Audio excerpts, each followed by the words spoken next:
Wednesday.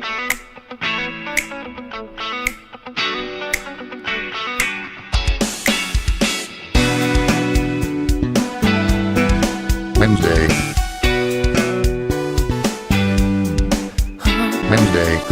Wednesday. Wednesday.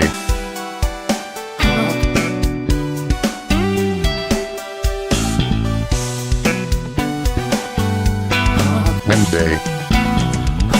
Wednesday. Wednesday.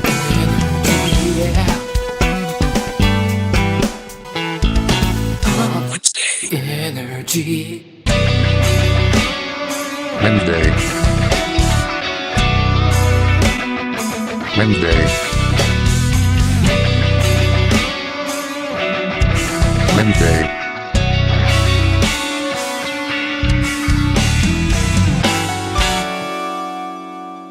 Wednesday energy.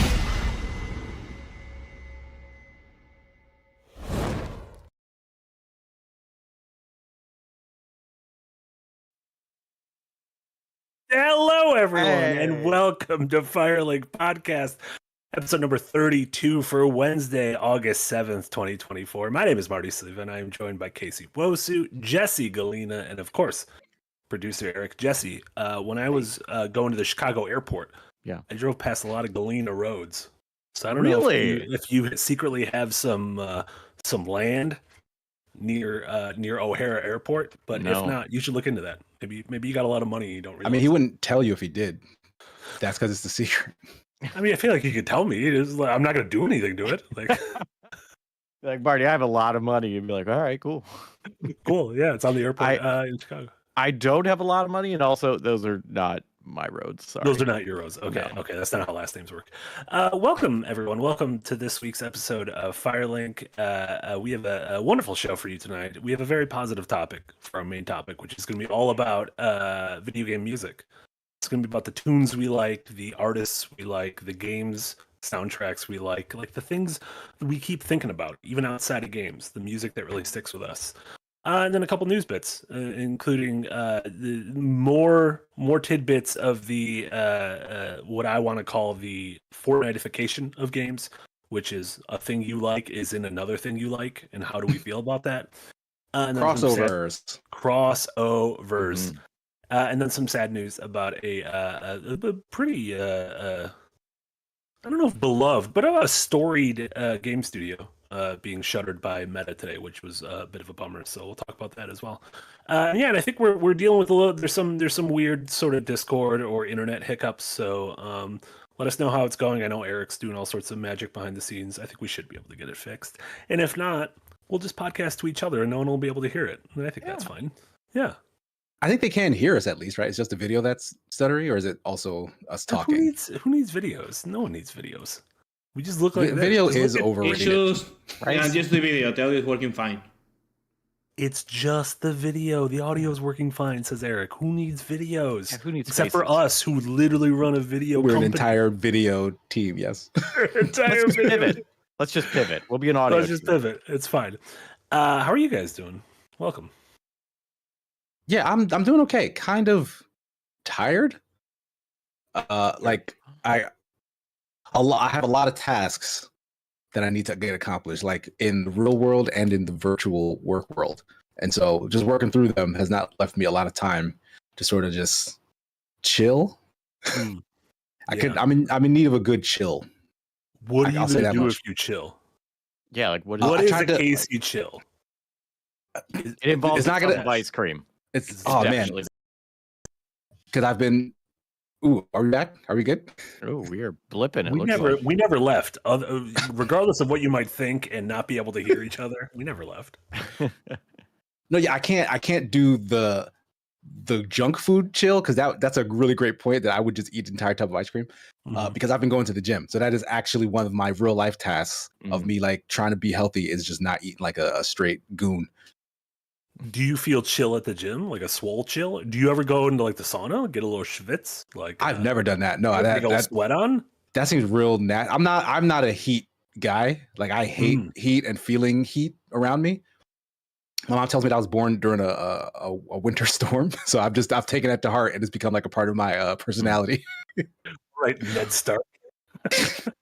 I didn't realize we had one of the heroes of Winterfell here. Winter and KC is coming. So you'd be Chill Man if you were a Mega Man boss. There you Yes, or There you Chill Penguin, any variation of a Chill cold. Penguin. I'm sure there was an Iceman, a snowman. No, there's a lot of them. I think every game might have had some ice variant man. What's another? They were just like go to thesaurus.com. Be like, what do we call this man? Jesse, how are you doing? I'm also a little tired. Part of that's my fault because I've been playing spoilers Divinity 2, Original Sin 2 Mhm. On the Steam Deck in bed, and like I should have a harder cutoff time. Sure. Of like I'm done playing this, go to bed. I don't, and I end up staying up later than I should. Do you? We're gonna get to. I promise you, we'll get to video games. You guys like when you're not tired, tell yourselves to go to bed because I cannot go to bed until my body is like, oh, you need the bed. I can't just like lay in bed and it's like, well, time for bed and not be tired. Yeah, I'm exactly. So that's why I have pills that help me yeah. go to sleep because that's not a thing that my body likes to do. I think I run on like a 42-hour day, and if I stayed up long enough doing stuff, then I could go to sleep naturally. Okay. But no, this weird 24-hour thing, no. Like I am so perpetually tired. I can sleep at like any time. Like, like if you let me, I would just lean back in his chair and fall asleep on this podcast. I would kind of love an episode where we're like, Casey gets 30 minutes during a topic he doesn't care about, and he could just take a little snooze, and we'll wake him up, and we'll all make a lot of noise when it's time for him to come back, and we can talk about soccer or whatever. And it'll be like proper restful sleep too. Like it will matter to my body. That's great. Casey, I know you're a father, but that's the daddest thing you've ever said. That's extremely dad. So dad. Yeah, like deeply dad. Deeply dad. I can't. Deeply dad. I can't help it. Yeah. I mean, I can't help it. Like it's switch now. I can use it when I need it. It's like, oh shit, sleep. Yeah. Immediate. Seems useful, honestly, to be able to just toggle yourself into different modes. Yeah. Yeah, and thank you. Welcome everyone in the chat. Everyone, if you're listening to this on your podcast service of choice or watching the VODs, we appreciate you. And of course, everyone here live. We already see your super chats coming in, so I think a lot of people are going to be very excited about our main topic, and we'll definitely get to those once we get to said main topic. But in terms of a couple newsies we want to get over, one thing, this is less a newsy and more of just like, clearly this is a trend, but I kind of wanted to get your opinions on there because, I mean, like Casey, you're clearly in the realm of a game that does this thing, and Jesse, you love Dead by Daylight, which is a game that does this. So I just wanted to talk about the word I used was Fortnite-ification of games, and that's like an oversimplification because this is a thing that's been happening for a very long time. But like Casey mentioned earlier, more and more it just seems like crossovers are the norm, right? It's not like once a year a game is doing a crossover. That's interesting. It seems like if your game is online and if your game is ongoing, then it's probably going to have a crossover of some sorts. Even if your game is offline, even if your game is single player. We just saw the Funko Fusion game, which is coming out, which is very much a Funko take on a Lego game, which Lego games obviously have been pulling from famous IP for a very long time. One of the games or one of the worlds you're going to go to is Jordan Peele's Nope.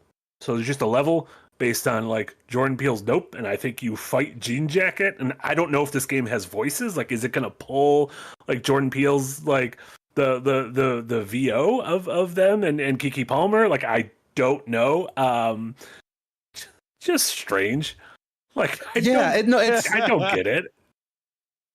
I think this, when you say the Fortnite-ification of games, like, and I did bring up crossover to kind of like simplify it, but like there is a difference, and I think like the Fortnite side of this is kind of what the Funko Pop side of this is, where it's sort of a wanton usage of IP. Sure. Where like it doesn't seem like there's a rhyme or a reason. It's really just whatever they can get their hands on or whatever's most popular, whatever they can afford. Like it's just this real scattershot amalgamation of just things that people know. Sure. That just serves the purpose of letting an audience know that a thing is still alive, right? Like, and that feels way different than like a proper crossover where like, oh, for the first time you get to see Mario and Sonic like duke it out in a video game or something, right? Yeah, Street Fighter cross Tekken, like, oh my god, these worlds colliding. Yeah. Just the other recent examples. Again, there's no like major news bomb, but it was just like they're like Modern Warfare 3, the Call of Duty game, the most recent one, is like has a partnership with WWE, and you could just be a bunch of wrestlers like Rey Mysterio and Rhea Ripley. Yeah, they've done that sort of thing before. I think a couple of other like fighting like games or hero shooter, like Siege has skins that are they have like superstars. Attack on Titan stuff, right? A couple years ago, was that Siege or was that? No, that was Call of Duty. Oh, also Dead by Daylight. Dead by Daylight also did Attack on Titan. Had Attack on Titan. They had the little people as a few characters, and then they had little people.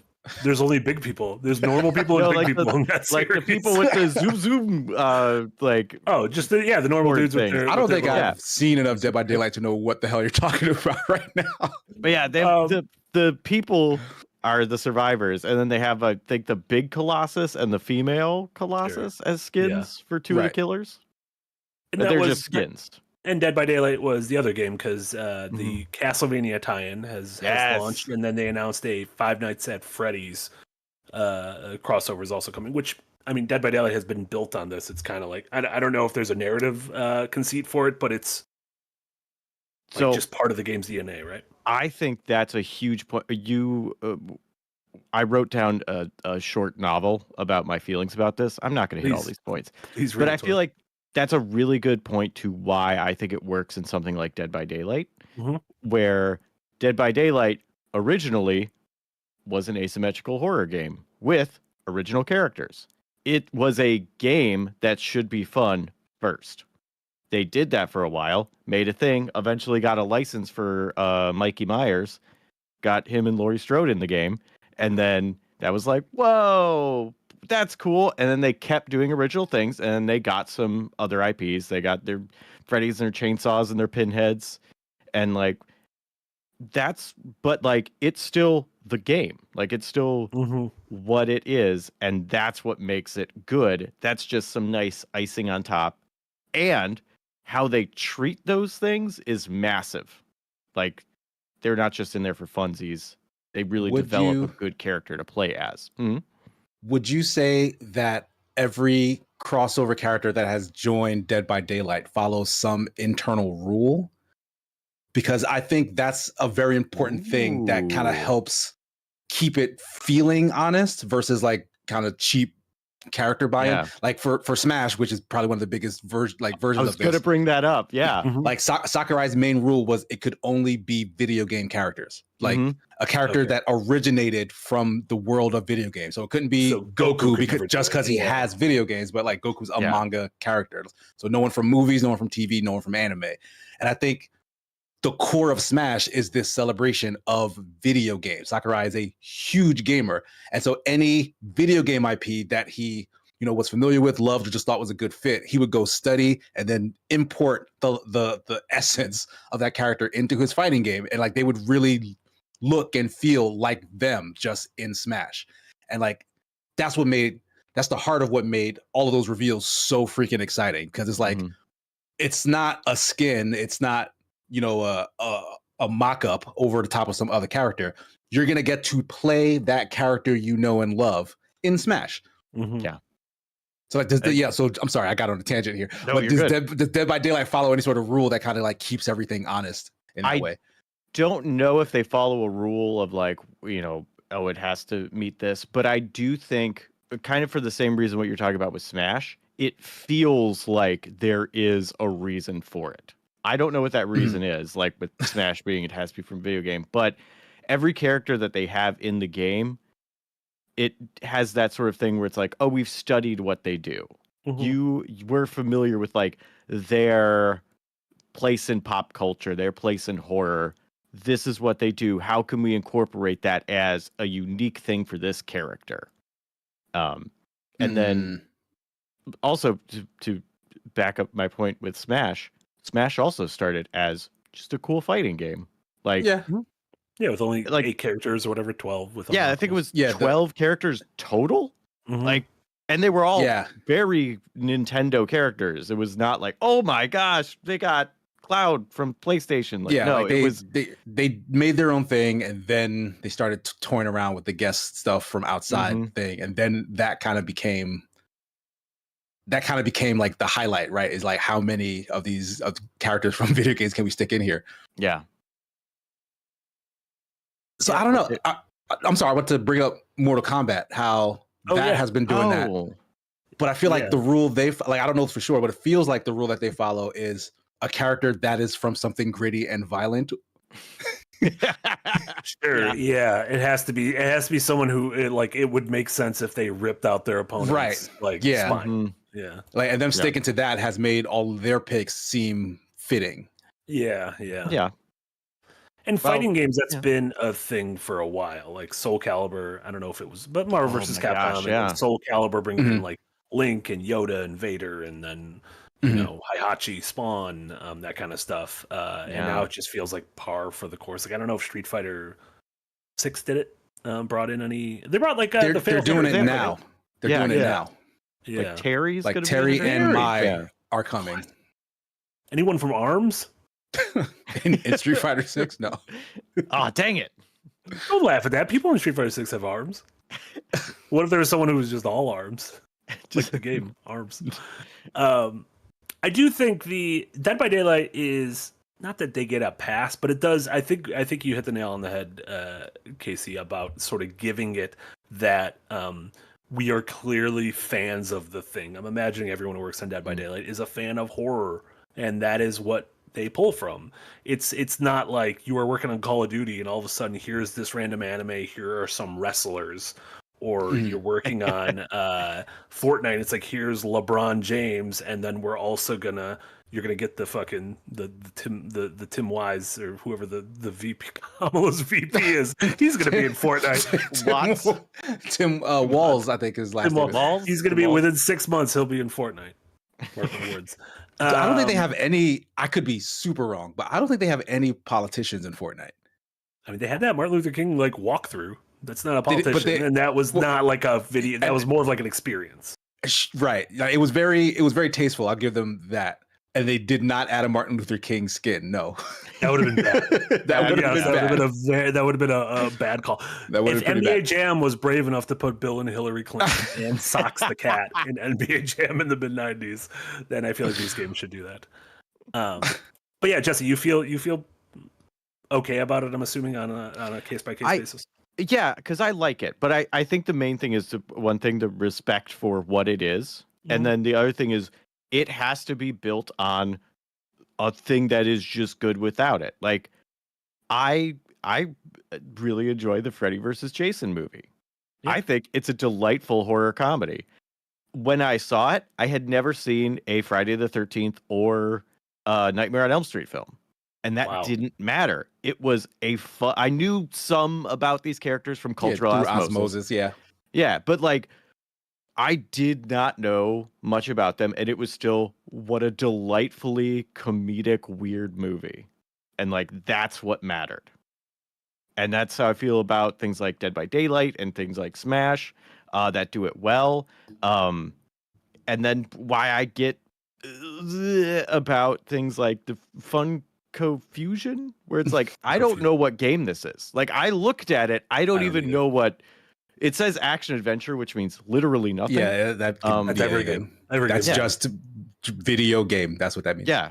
So like, I don't know what it is, and like, there's a lot of stuff like that, and like, Fortnite, I feel like gets a bit of a pass because it's Fortnite. It was a game thing. first. Yeah. Yeah. Like it had a loop first before everything else got into it. Yeah.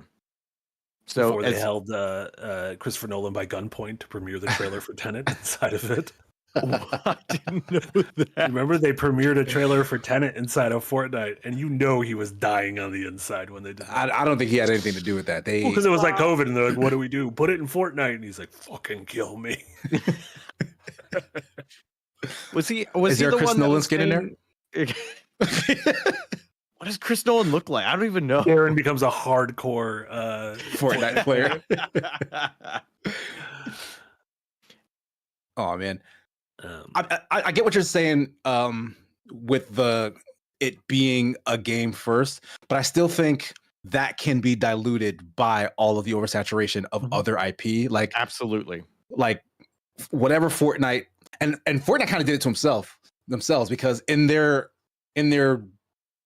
striving to kind of make all these IP crossovers like big events, they will add in mechanics that change everything about the game based on whatever new thing they've just threw in. So like Spider-Man will be the featured character and all of a sudden you can web swing.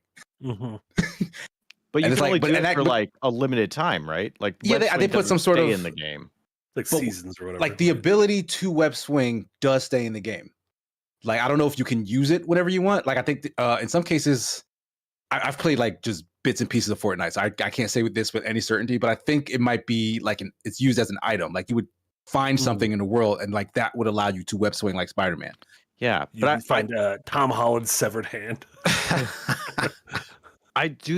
Because I played during the Dragon Ball thing, and you could get on like a Nimbus cloud and fly around, which was really fun. Right. But I think they stopped those once that promotion is done. Like you can't find a Nimbus cloud now. I bet you could pay money for a Nimbus. It's still in the game. Like I think you can like go into the creative modes and just pull all that stuff. Okay. So like you can still use it because all that stuff they leave in the game somewhere. But like I wouldn't know if all of it just stays in like the live game because that would be a mess. But there must be a version of that game where they do let you do that because Fortnite kind of just lets you do anything. If you write a number on a piece of paper and you put enough zeros at the end of it and slide it across the table to Tim Sweeney, you can ride any Nimbus you want. there's no stopping you. There you go. We solved the conundrum of crossovers in games. No, we didn't. I think we mostly were just like we like the ones we like and we don't like the ones we don't like, and maybe we gave it with a little bit of thought. We gave reasons for why, right? And I think that's important. Look, it's got to be game, movie, book, whatever first. Like, and that has to matter, and then. If that works, they think about crossovers. Give me more book characters. Give me like Tom Da Vinci books. Code. Oh, okay. Put Da Vinci Code in the give me that rich dad and that poor dad. Let's see what they're up to. Give me all those John Grishams. Get them in there. Let's see what's going on. I want those skins, but it's just a human-shaped silhouette with the description of the person written in text on the silhouette. I would love that. When you look at them, all of a sudden you get like text to speech, and they're telling you like it's in the author's voice. It'd be great. Yeah, give me Johnny Salem's Lot. I would love that. There you go. That's the game we're gonna make. It's not gonna be a good game, but that's the game we're gonna make. Yeah, it'll be. A game. It's gonna be a really bad game. Before we get to our main topic, just a really quick bit, which broke a couple hours ago in sad news. Meta, Facebook's obviously gaming wing, the VR wing, announced today that they were closing Ready at Dawn Studio, which they had acquired 4 years ago. Ready at Dawn, if that name sounds familiar, it's because they kind of made their name doing a lot of the PSP versions of big first-party Sony franchises. So they did the Daxter game for the PSP as well as the God of War PSP games. They kind of had their big splash coming out party with the Order 1886, which was an early PS4 tech showpiece that was short. It was in the weirdest widescreen ever, and it was like Victorian werewolves, which felt a little bit like Bloodborne, but I don't know how good the game was, but it was like gas. What is that called? Like Steam gas punk? Diesel punk. Diesel punk. Okay. I was close. Gas punk. Unleaded punk. Fossil punk. Fossil punk. There you go.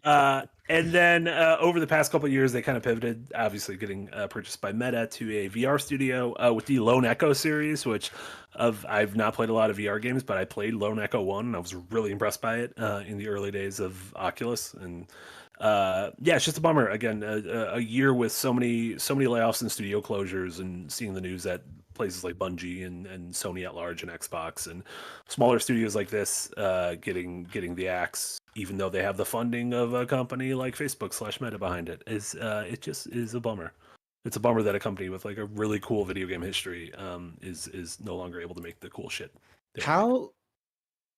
What was their path to Meta? Because they used to be a Sony first party, or did they just handle ports? Were they always independent? I think they were always independent, but they were like a very close kind of second party thing. You know, all those early games were Sony first party properties, and then The Order was obviously a big PlayStation exclusive. I don't think they were like sold or anything, but I think, I don't know, maybe The Order didn't perform very well. That wasn't like the breakout hit that I think Sony hoped for.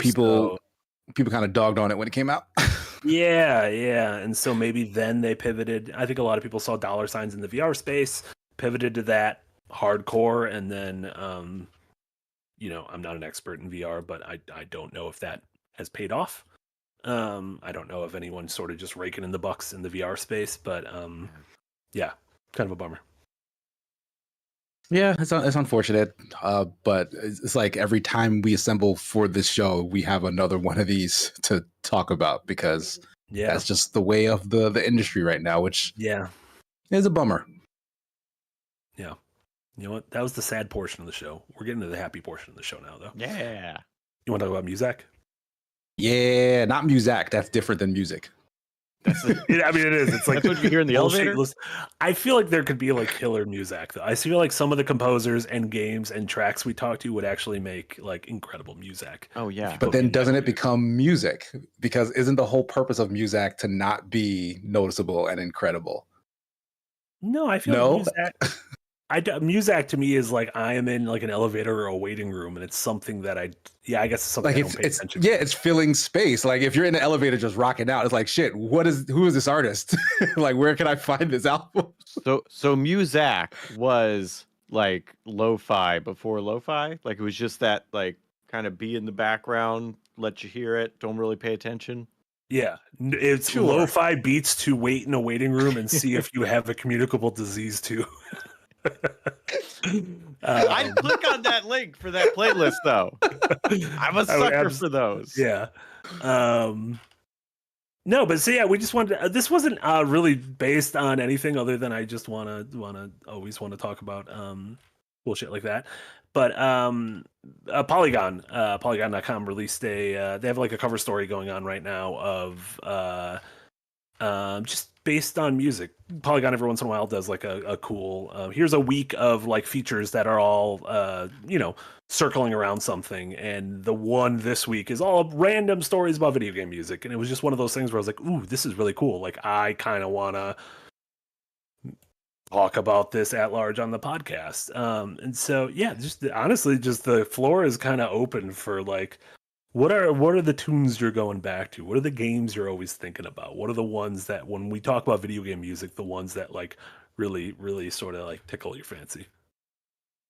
I can jump in. I have a lot of go-tos when it comes to like video game soundtracks, like someone composed like actual real world music for a video game.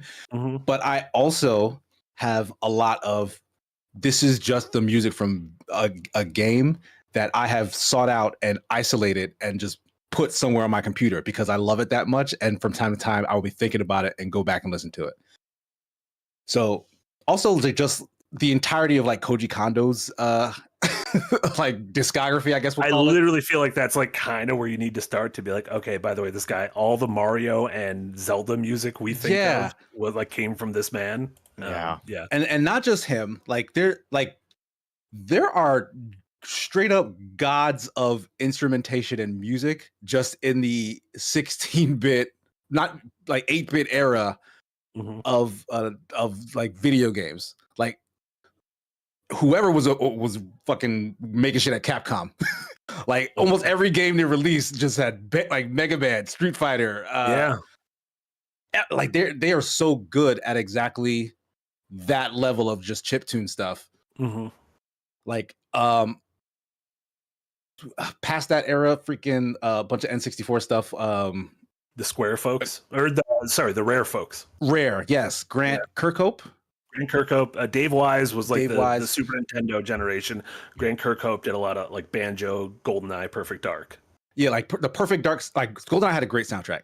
Perfect Dark is amazing. Like, I have listened to that soundtrack from front to back on numerous occasions. It's probably not on this PC because I had it on like my old college laptop. But like the remixes of like just the main theme of that song, like there are like 4 or 5 different versions of the same song. I listen to all of them because it's just freaking fantastic. Yeah, sticking with Grant Kirkhope, the again, this is just going to be a weird conversation because it's just going to be like, it's just going to pivot all over the place. Yeah. The in terms of something that sticks out, obviously I love Banjo-Kazooie, but there's something in that soundtrack. They have a main theme for the castle, the lair that you're going through, and it's like a main like 60-second loop of a theme. But the theme will seamlessly transition into a different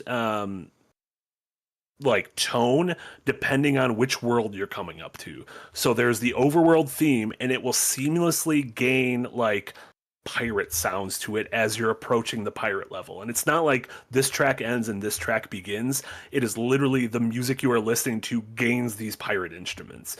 When you're getting to the haunted house level, it gets spooky instruments. I don't know what a spooky instrument means. I don't know what that means. a tuba. Like, a tuba, and like the cries of someone dying.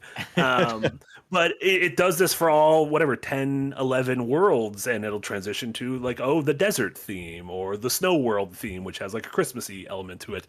And it's such a cool little touch that I didn't notice as a kid. And then when I go back to it, I'm like, this is some of the most clever shit I've ever seen in a video game. Mm-hmm. Yeah, like in video games, they also have that ability to be dynamic like that. Like some of the newer Mario games do that funny thing now where like the Koopas will all stop and like do like a little jig to the to like the little like not a bass drop, but like there's like little flute thingy. Yeah, Mario Wonder did that so many levels. It was so clever. Yeah.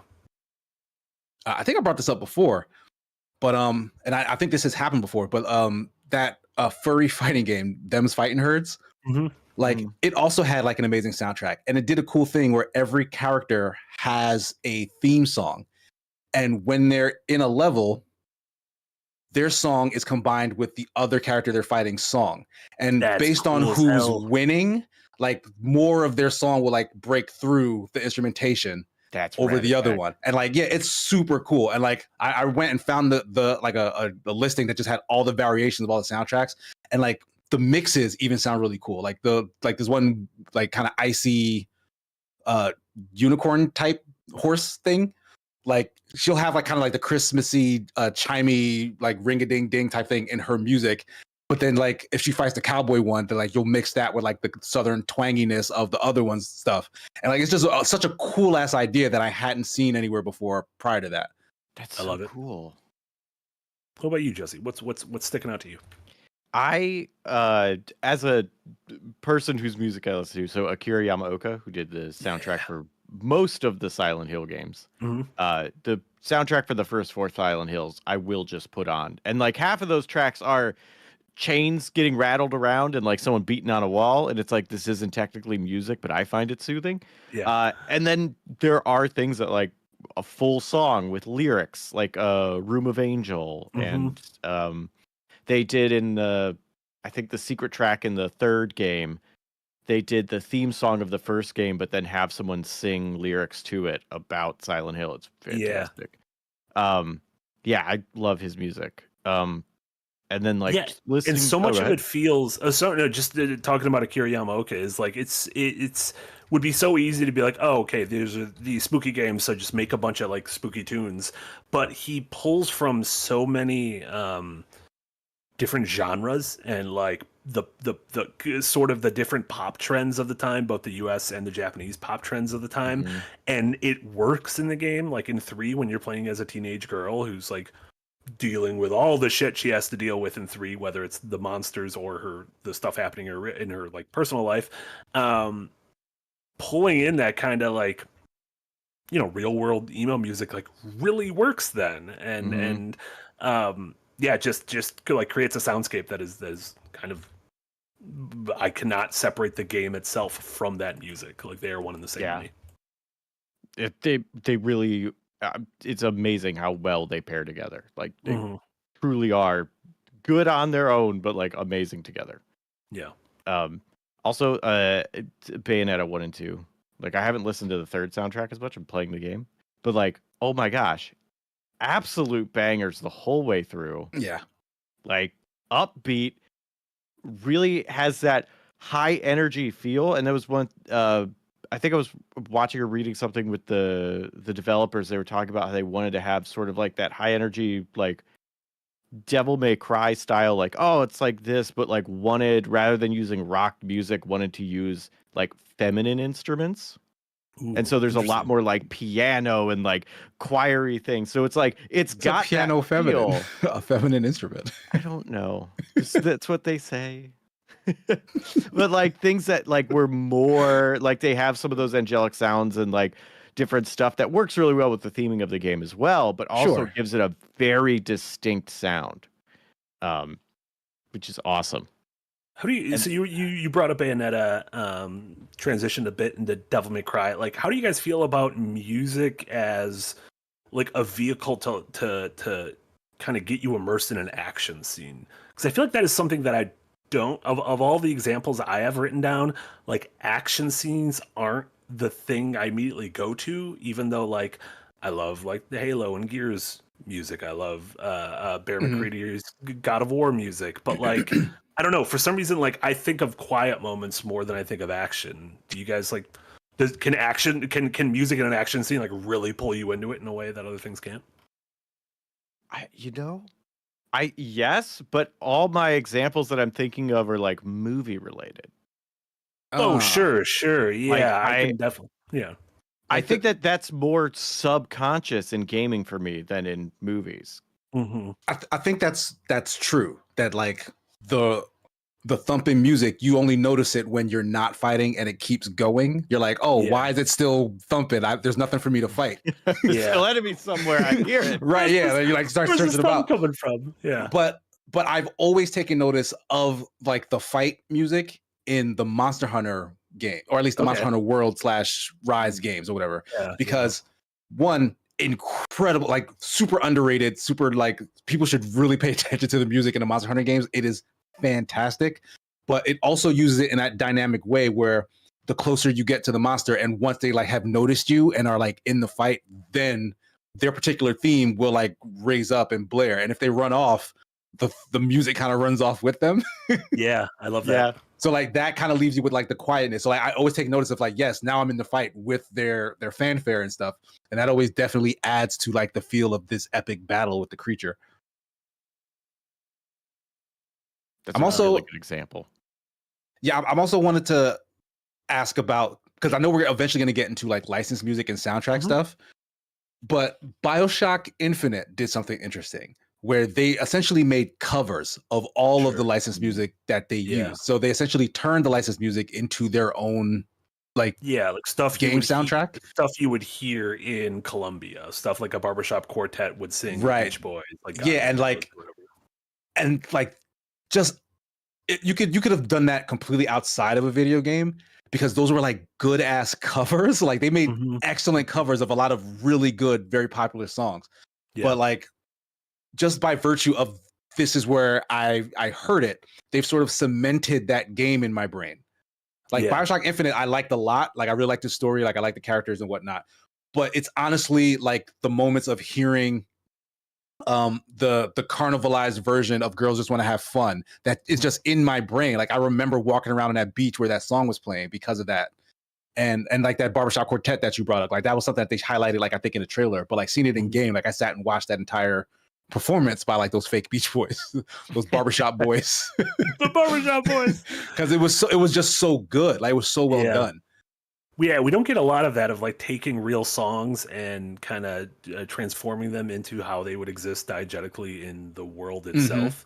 Like there's plenty of examples of obviously there's like, I think when we think of like licensed soundtracks, at least I do, I go back to the late 90s, early aughts. I go back to the first couple Tony Hawk games. I go back to EA had a run with Madden and Burnout and SSX, where like your soundtracks, Def Jam, where the soundtracks were like really, really good. And then of course like the radio stations in Vice City and San Andreas and stuff, like that felt like a formative era. I think partly because we just didn't have, the internet wasn't at a place to where you could just type in the name of any song and instantly listen to it on 1,000 different devices. It was like, oh my God, like I could hear a flock of seagulls as like singing Iran as I drive through, Miami. Like, this is amazing. Or like, here's Bubba Sparks on the Madden soundtrack. And God knows I want to hear my Bubba Sparks. Like Blink-182 released one of their first singles on I can't remember the year, but it was on Madden.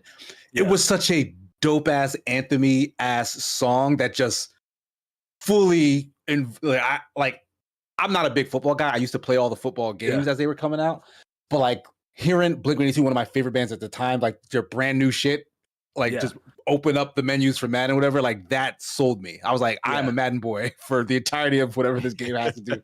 Yeah, EA was really good for that, actually. Like they introduced me to a lot of bands that I still listen to today, in all honesty. Like just stuff that were in their era soundtracks. Of their sports and sort of like extreme lines or EA big line, like whoever they had sort of as like a tastemaker for music then, for not like orchestrated music, but for which songs just selecting songs. And it went across genres. It would be like, here is a tableau of what music in 2004, if you want to dig a little deeper, is like. And so it would be like, here's some rap, here's some emo, here's some alternative rock, here's like a country throwback. And just like, they felt cool. Like they felt curated and they felt cool. It didn't feel like now that's what I call music kind of thing, where here's just the top 10 of each year. It was like, if you played this in your car, people would be like, oh shit, like you got a good taste in music. Yeah. Like someone cooked on those soundtracks. They even had a brand, EA Tracks is what they called it, right? Yeah, that's right. Yeah. And it almost felt like it was a thing that was happening outside of the individual games. Like there was someone who was just dedicated to putting together, this is a good ass song. It'll go in somebody's game really good. Let me add it to EA Tracks. And then like when someone showed up in the EA Tracks office of the compound, they're like, hey, what do you got for my racing game? He's like, take this. Like, that's what that put felt this like. in Need for Speed or whatever. Yeah. Right. Yeah. Which is just a really good way to do that.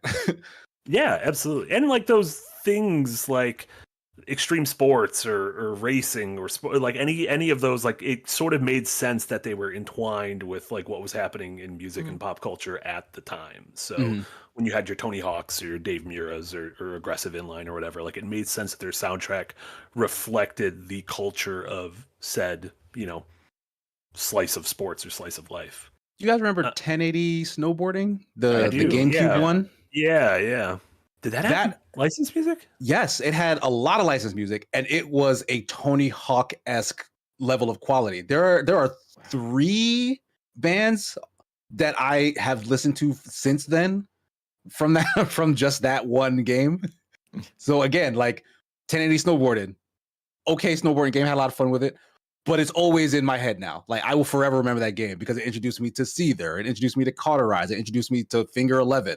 Like I think there's a couple others on there too, but like I freaking love those bands because of that game. Which is so surprising. I feel like a first-party Nintendo game, Koji Kondo would have came down and be like, I will give you the melodic snow music for this game. They're like, no, we have Seether on the phone. We're going to take Seether. Thanks, Koji. Go upstairs and do Wind Waker, you old man. Jesse, you I don't want to throw you out there. You shared like a little hot take as we were playing the show, and I find it really interesting. What are your thoughts on licensed music? And I guess, sort of transitioning into that hot take. So the hot take. I didn't know it would be that hot. I was just curious, but all right. I think it was an interesting take. I really liked it. Yeah. I do have a point that I want to bring up for it, and I am curious what you all think and what everybody in chat thinks too. Mm-hmm. So like, especially for what you're talking about with the culture and the time of like, with Madden Sports and Tony Hawk and all that, where I feel like the music, especially with Tony Hawk, is very much tied into it, and like that's cool. I feel like OSTs definitely better than licensed tracks for several reasons, and I feel like a good example is something like GTA, where you have all of these licensed tracks, and it's like, oh, you get on the radio and there's freaking I was looking up on what GTA 5 has, and it's like, oh, you can listen to Dr. Dre or Snoop Dogg or Elton John. They're all on there. Like, okay, but that's not telling me anything about the world. Like, I think it's a huge missed opportunity that they are not making original music for the world. That when you turn on the radio and you listen to talk music, it's not freaking recordings of NPR from our world. No, they have their own talk radio talking about things that are happening in the world, what elections or crime or whatever's happening. But then you turn on the music and it's based here. Where I get that. Yeah, like they could. I don't want to listen to AC/DC when I turn on the radio in the car. It's gonna go over my head. I don't like it. Whatever. But you can be the exact same style of music, and it's something that is telling me about the lore or the world or something that matters to the game. I will absolutely listen to shit I don't care about because it's going to inform me. Yeah, when you said that in the chat earlier, I thought you just meant like put orchestra, like put a score over it, and I was like, eh. But when you're like, oh, give me what Tommy Vercetti would be listening to in the 80s in Vice City, like what bands are popular, like what is the Michael Jackson equivalent, what like is I do. I really love that idea, but like it's the scope, right? Like you'd essentially need how many musicians to make how many songs in order to fill all your radio stations? Listen, you are correct. All right, finish that thought, but then I have a rebuttal. What I think would be, and they might have done this even, is that mixed in with all of the other real world things that are supposed to kind of fill out that space of like, yes, this is a real radio station because there are musicians and stuff, and there's a world outside of the world you're in.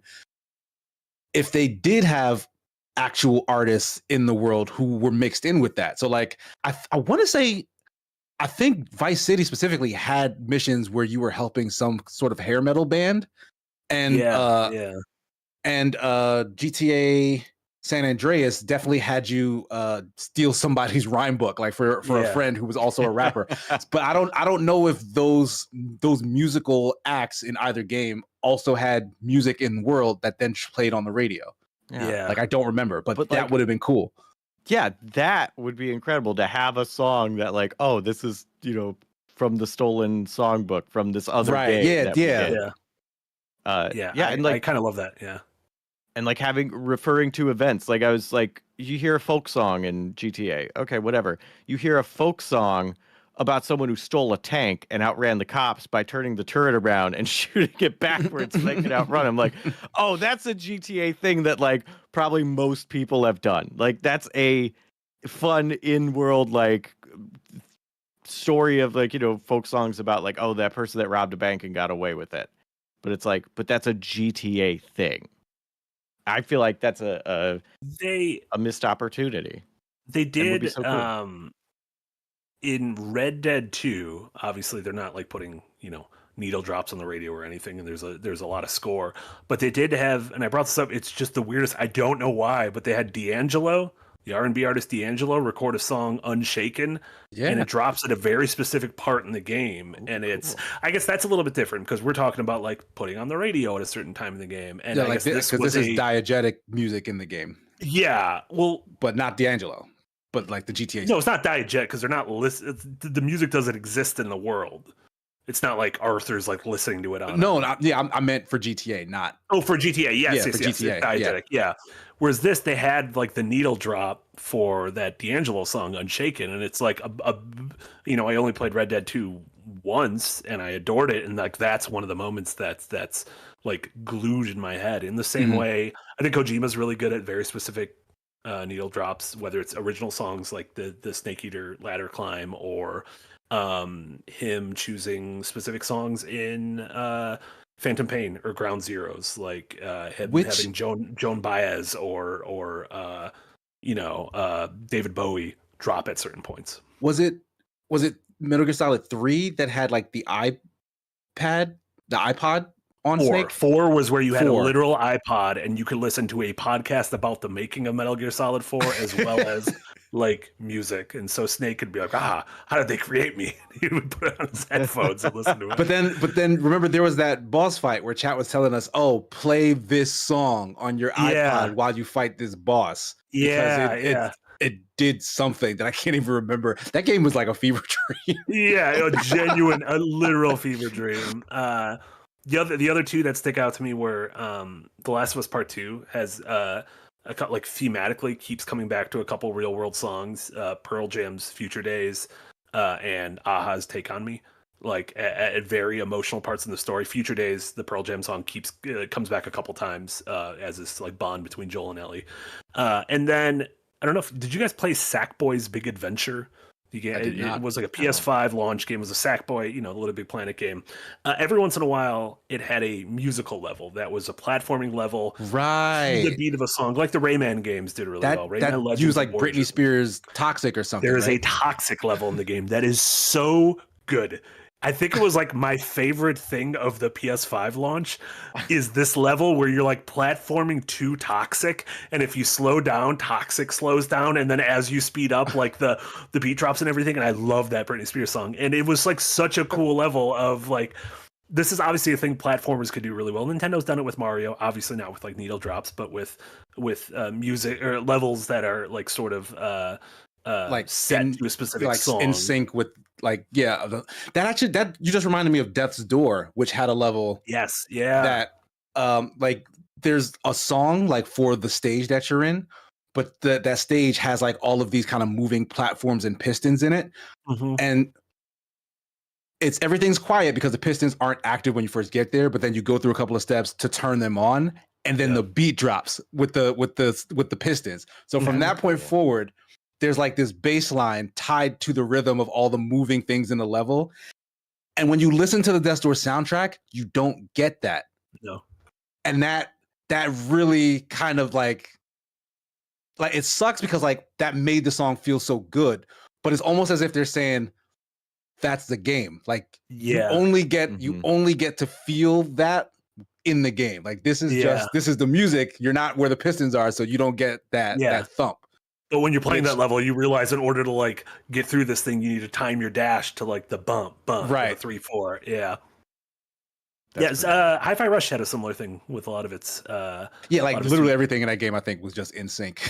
It was, and that was a great combination of obviously like pulling Nine Inch Nails songs and Black Keys and stuff, but then at the same time having original music. I think that game actually disappointed me soundtrack wise, like as core to the experience music was, like it didn't seem like they picked like generally just good songs for what was happening in the game. Because like other than that Nine Inch Nails songs, which I think was like the first drop that game had, I don't have any other like memorable or favorite songs in it from that game. Even though the entire game was built the whole game was built around music. Like Jesse, you've played a lot of those like first-person shooters set to rhythm, right? Like I don't know if there are a lot of them. I mean, there's like BPM, and then there was that Hell Blaster, whatever, Hellsinger. BPM, Metal Hellsinger, Metal Hellsinger, How do you feel about that when like music? It's not just like Casey was mentioning Death's Door that has a specific level kind of set to the music, but how do you feel about it when it's like literally ingrained in the DNA of a game's mechanics? I love it.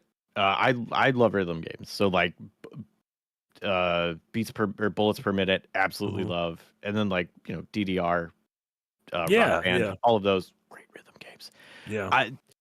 I think they're great.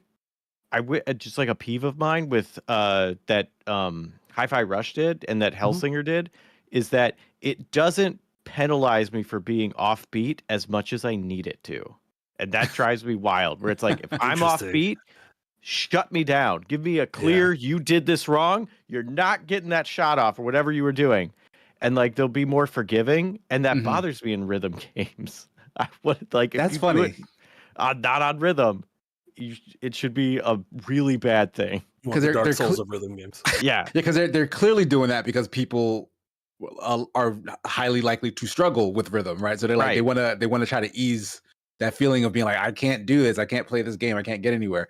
But that's interesting that actually is maybe lessening the experience because they are forcing you not to actually engage with the rhythm of the game. Right.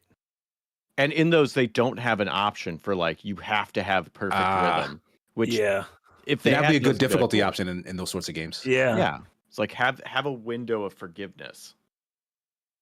You just want to play that. What was it through the smoke and the fire? What was through the rock fire band? and flames? Through fire and flames. Yeah. I've never even completed that song. Like I'm not good at rhythm games. I just like them.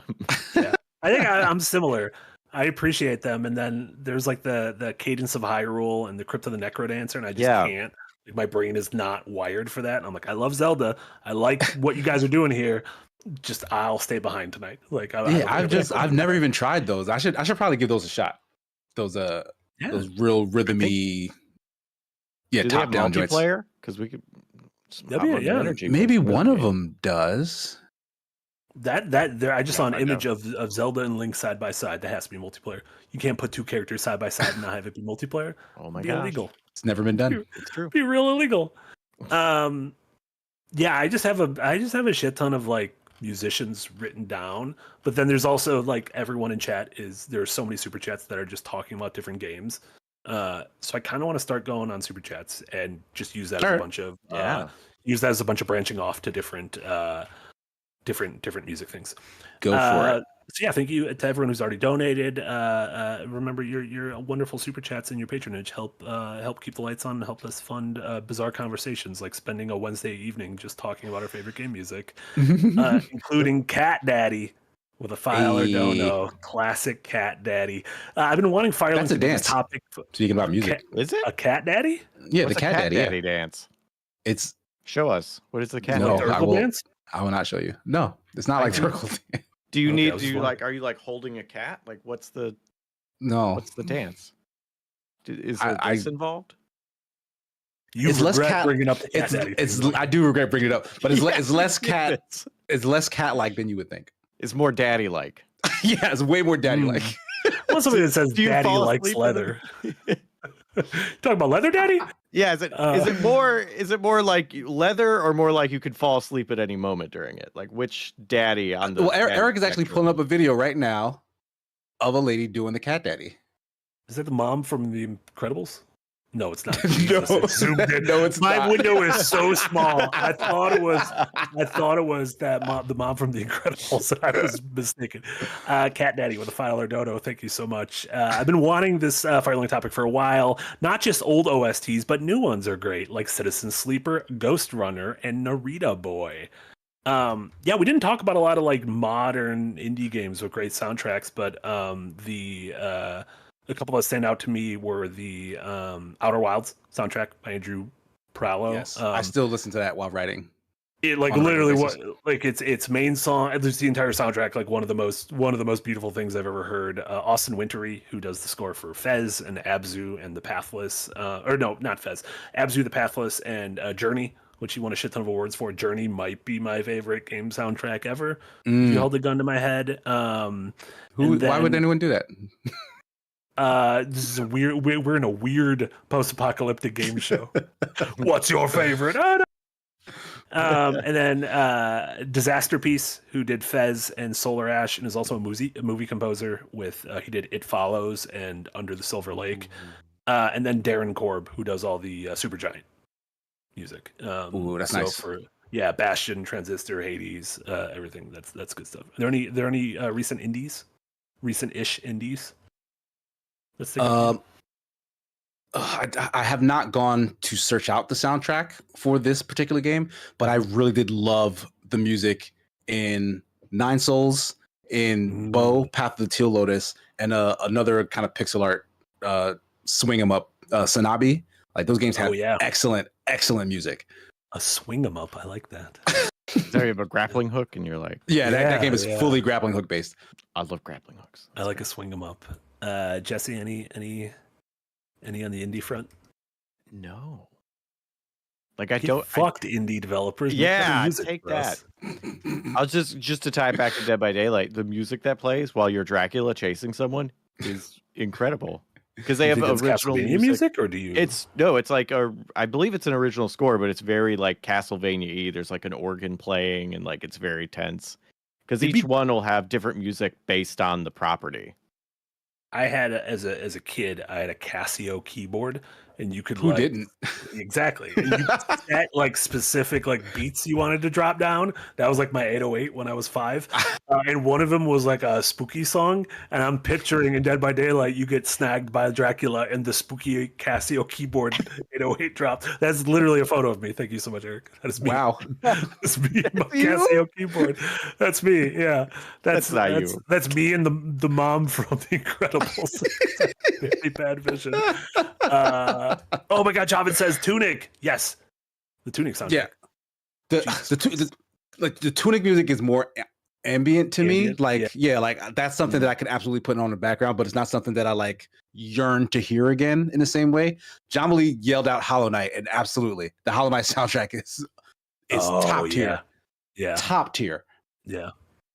There you go, Jewel Rao. Yeah. No, I was just gonna say we gotta collect all of these indie music darlings and just put them in a room and make them fight. Yep. Oh, make them fight? I thought you were gonna be like, make a playlist on Spotify. You were like Battle of the Bands type fight. Like they just just go in and start making mad music. The Joker cracking a pool cue in half and just saying tryouts as he threw it out there. Jewel Rao, thank you for resubbing and tip jar, and then a €5 dono. Thank you so much, Jewel. I also say Jewel Rao, and I realize it's just Row. It just might be Jewel Row. So I also say Rao. It's because I think it's because of me. I think it's because I'm broken, and that's what I say. It might be Rao. We don't know. There's no way to know. Even doctors don't know. Jewel, thank you so much. Best OST, the Oddworld games, Guilty Gear, and Splatoon. Ooh. Also made a bingo card just for Marty's picks. You know what? I haven't even said the P word yet.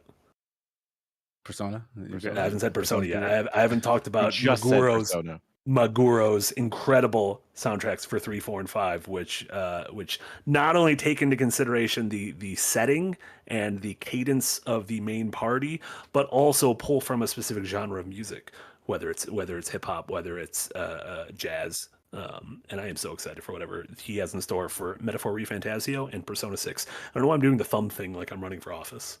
I'm not running for office. I'd be a bad politician. We don't know that. You haven't tried yet. Yeah. I mean, you definitely can't be the worst politician. Yeah, that's a very low bar. I didn't fuck a couch, so there you go. You're already can't be the worst. Can't be the worst. Red Dwarf, thank you so much for a $5 dono. Tim and Jeff Folan have some really good songs on the Plock soundtrack. R.I.P. Jeff Folan. I looked them up right before the show and saw that they also did the music for Ken Griffey Jr.'s Presents Major League Baseball, which was a baseball game for the Super Nintendo, which had, in my opinion, only one song. I only remember, I played the shit out of that game, and I only remember one song that lasted about 20 seconds, but the song was so good. And so I think that was like an old like 8 and 16-bit thing, was like, let me create 8 seconds of music and just have it be a fucking banger that you can listen to until you die. Like just forever, yeah. Which I guess considering is like go ahead. No, go. What were you gonna say? Considering the like space limitations of a cartridge, let's make a 8-second song that can loop forever. Exactly, yeah, that people will never get sick of. Thank you so much. Anixia with a $5 dono. Thank you so much. The main menu music for Dragon's Dogma, intro free, and the main menu theme for Saints Row the Third are both masterpieces. Do you guys have main menu music you think of? I was literally just thinking of a particular main menu song for this game I played forever ago. I did a review back on The Escapist for Lena's Inception.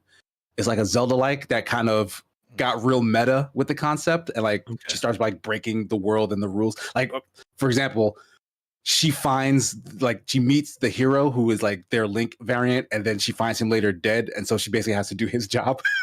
Oh no! So it really plays in the world of like Legend of Zelda, but like its menu music was something that I absolutely loved. It was so freaking addictive, and it was really just this short loop of just a real dope melody that would I don't think I'd ever get sick of hearing that. Not the main menu, but the character select menu on Marvel vs. Capcom 2. With the take you for a ride. Yeah. Right. Again, like they're like, I got one idea. This is it, and I'll drop 15 seconds. This is all you get, and you're like, this is the greatest song I've ever heard in my life. I like also.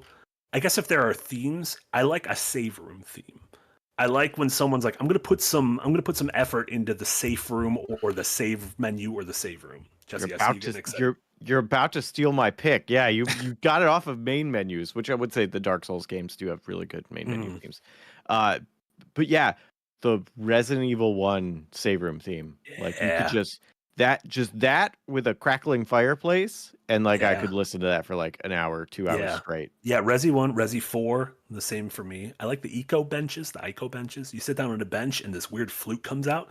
And you're like, where'd this flute come from? This game's very quiet, and all of a sudden, like a flute comes out, and the guy's like, I'm gonna go nuts on this flute for a couple seconds. So just that bear dude with from me. the Sony conference at the. What's the flute dude? The flute dude's like, I'm gonna go ham on this. I hope you like sitting on this bench. Sony's been working with him for a long time. Love a flute, man.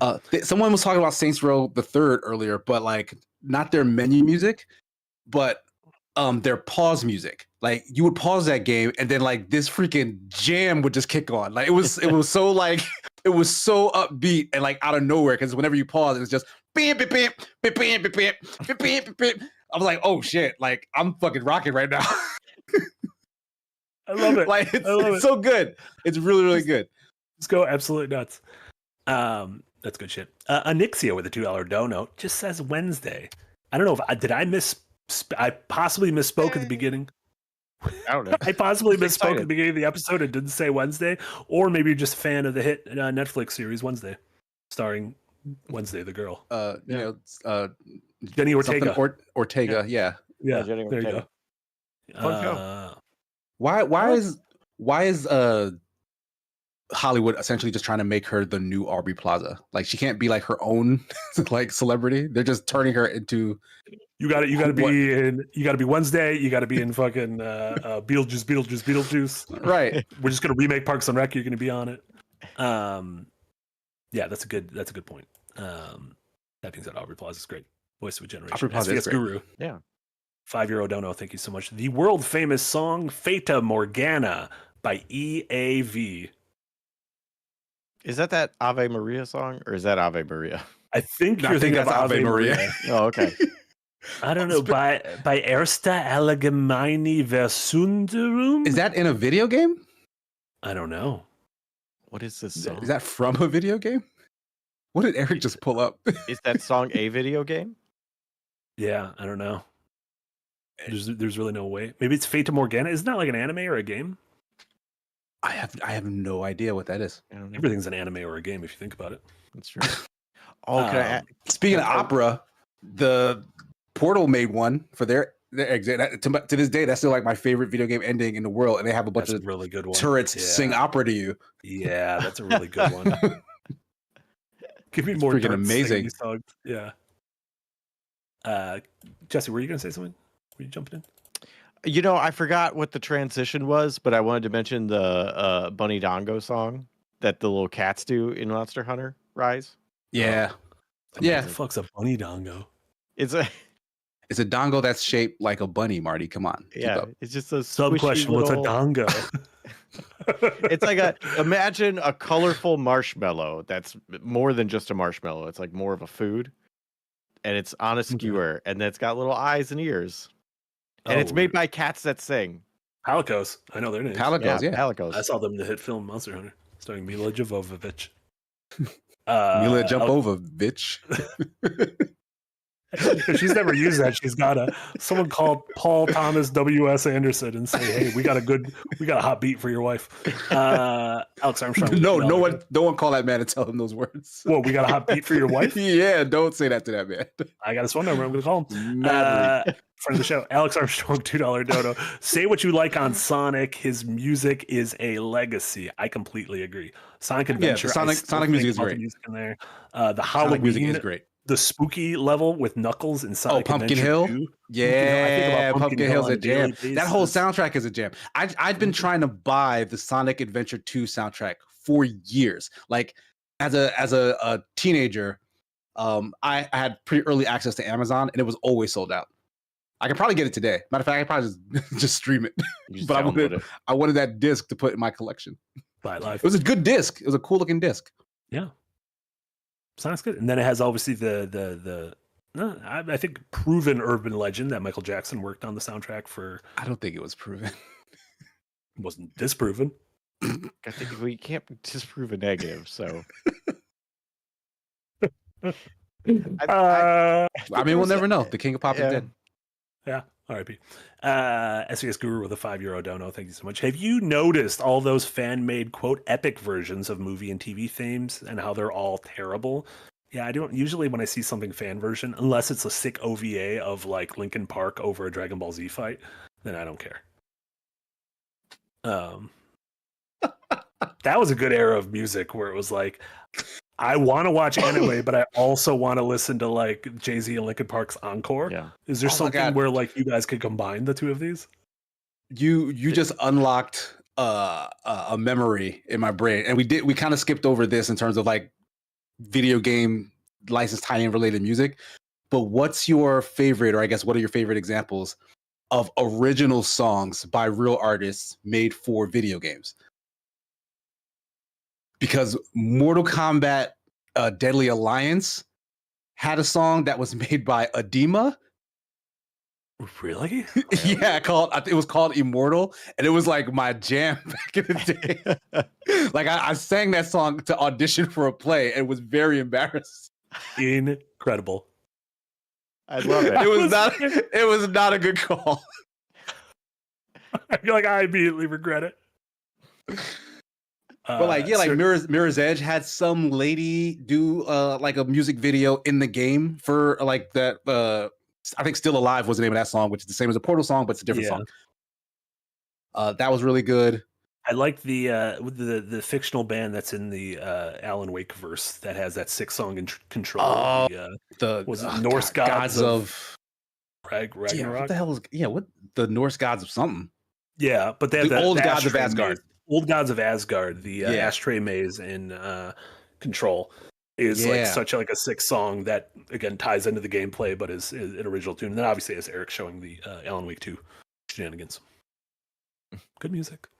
Video games. Yeah, really good music. Yeah, pretty good music. Yeah.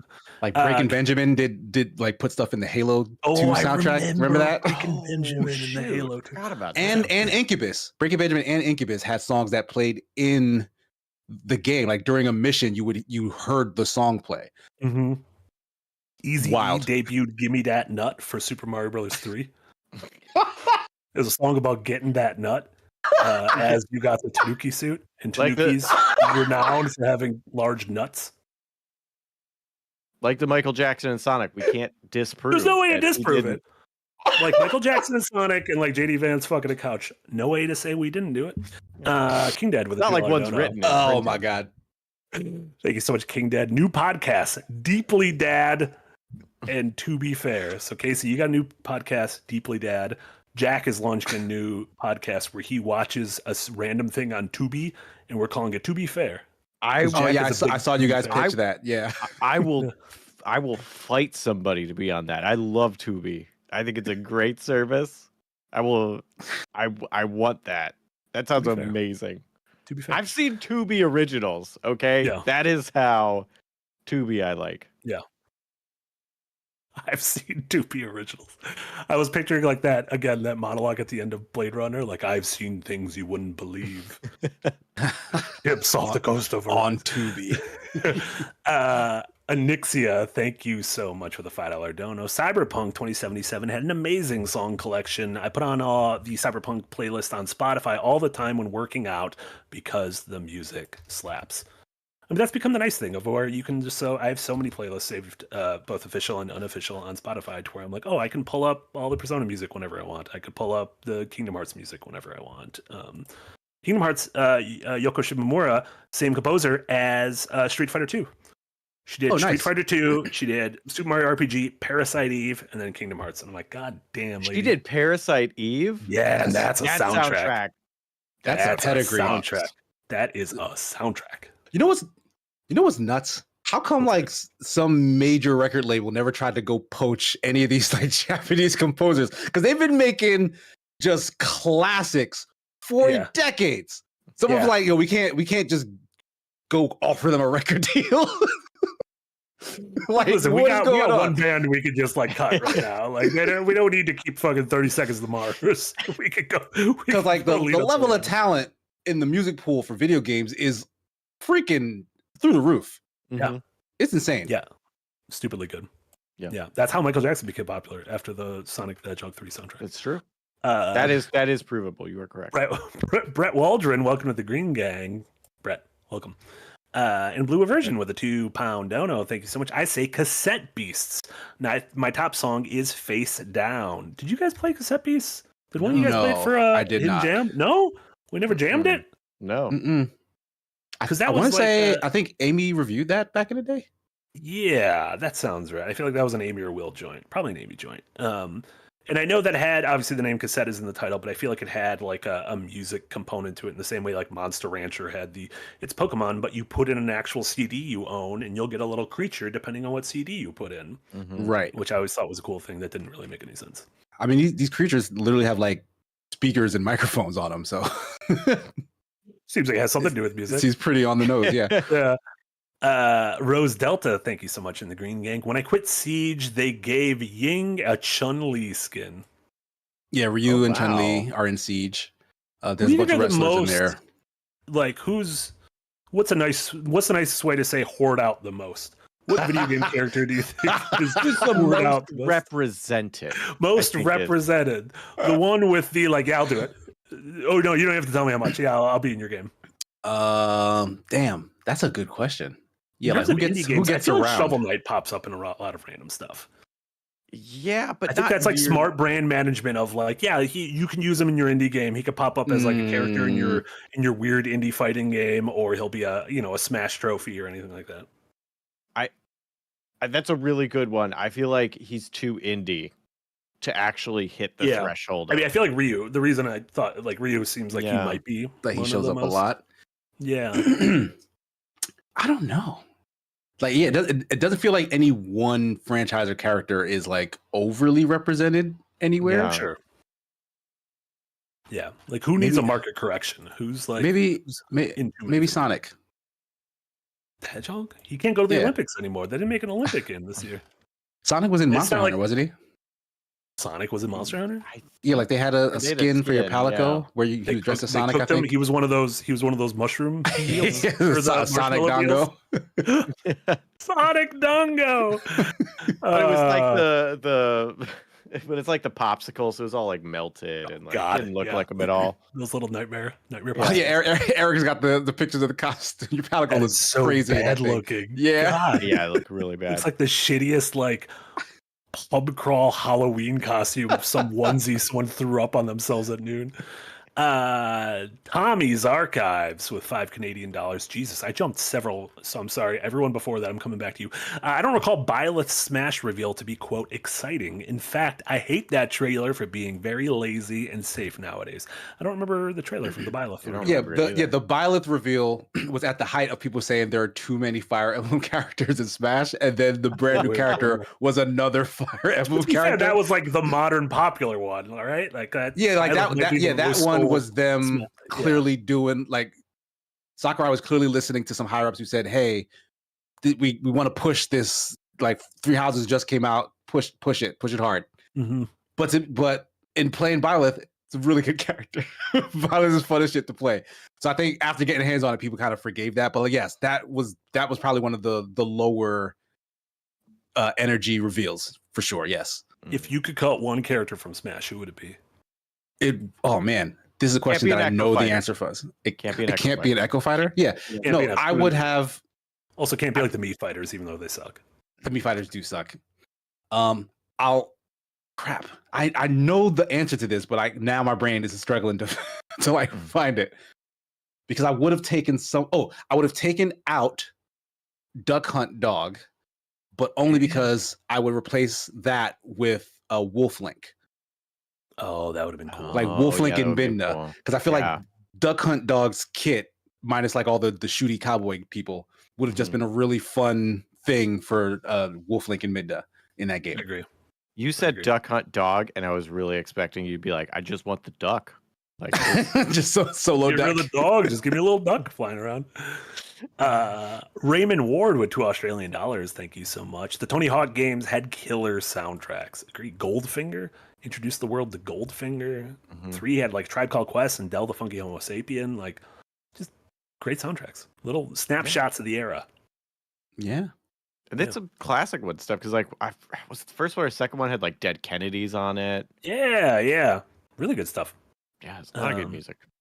Thank you, Dr. Anthony Hawk, for providing us with all those. That game also had crossovers, like bonus characters. It had like Spider-Man. Yeah, Spider-Man and Wolverine. Yeah, they would just throw stuff in there. But they were kind of like secret unlockables. Like, that feels fun. When it's not like, look at this big event. We're throwing in Rick from Rick and Morty in a pickle suit.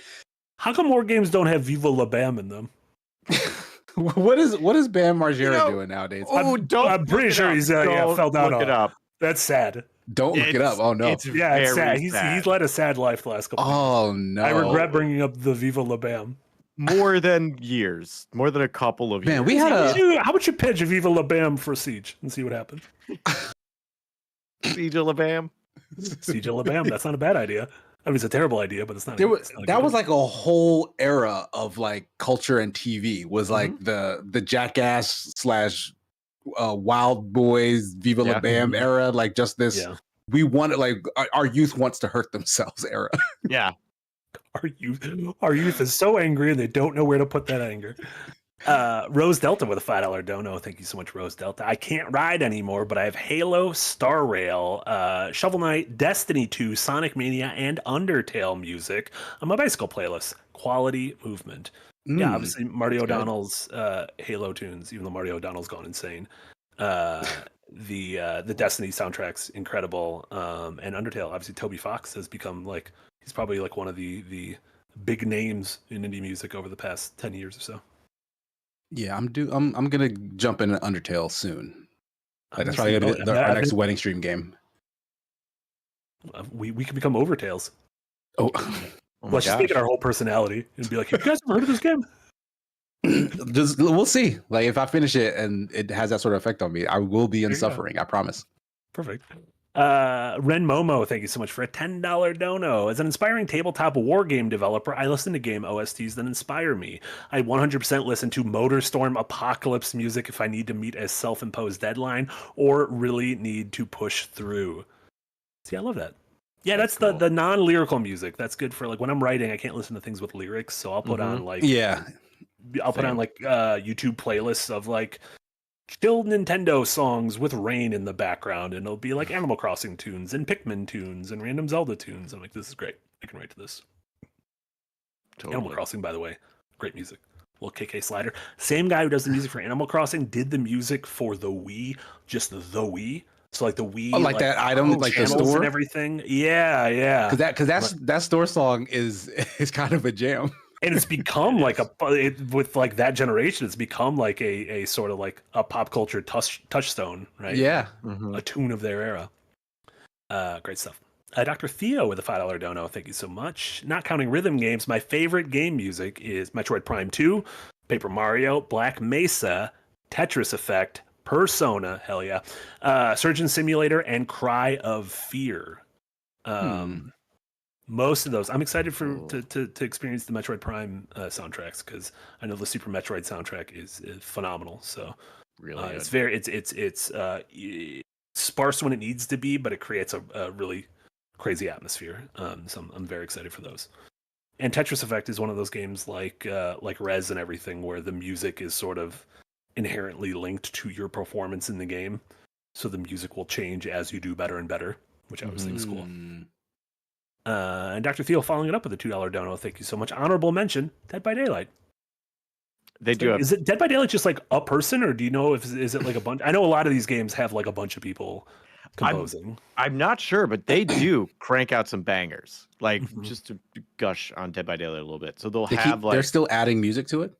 Oh yeah, so like with each new stuff, right? Season. Yeah, so for like every killer that comes out, like they'll have a chase music that you hear both as the killer and the survivor. And if it's an original character, it'll be like, more themed on the character. So like the Dredge, which is a big nasty goopy thing of like a bunch of different parts sewn together, is just noises and weirdness, and it's like all weird. But then they'll have like Pyramid Head, and it will use stuff that sounds akin to like Akira Yamaoka and have that grinding rhythm in the background of like weird noises, and like Nemesis sounds more orchestral, but like still sounds very resi. Like the Castlevania Dracula has very Castlevania sounding music, as I mentioned before. Like and then they'll have not only that, whenever a new character comes out, they will make a main menu theme that is the instruments and tone that they use for that character's chase music,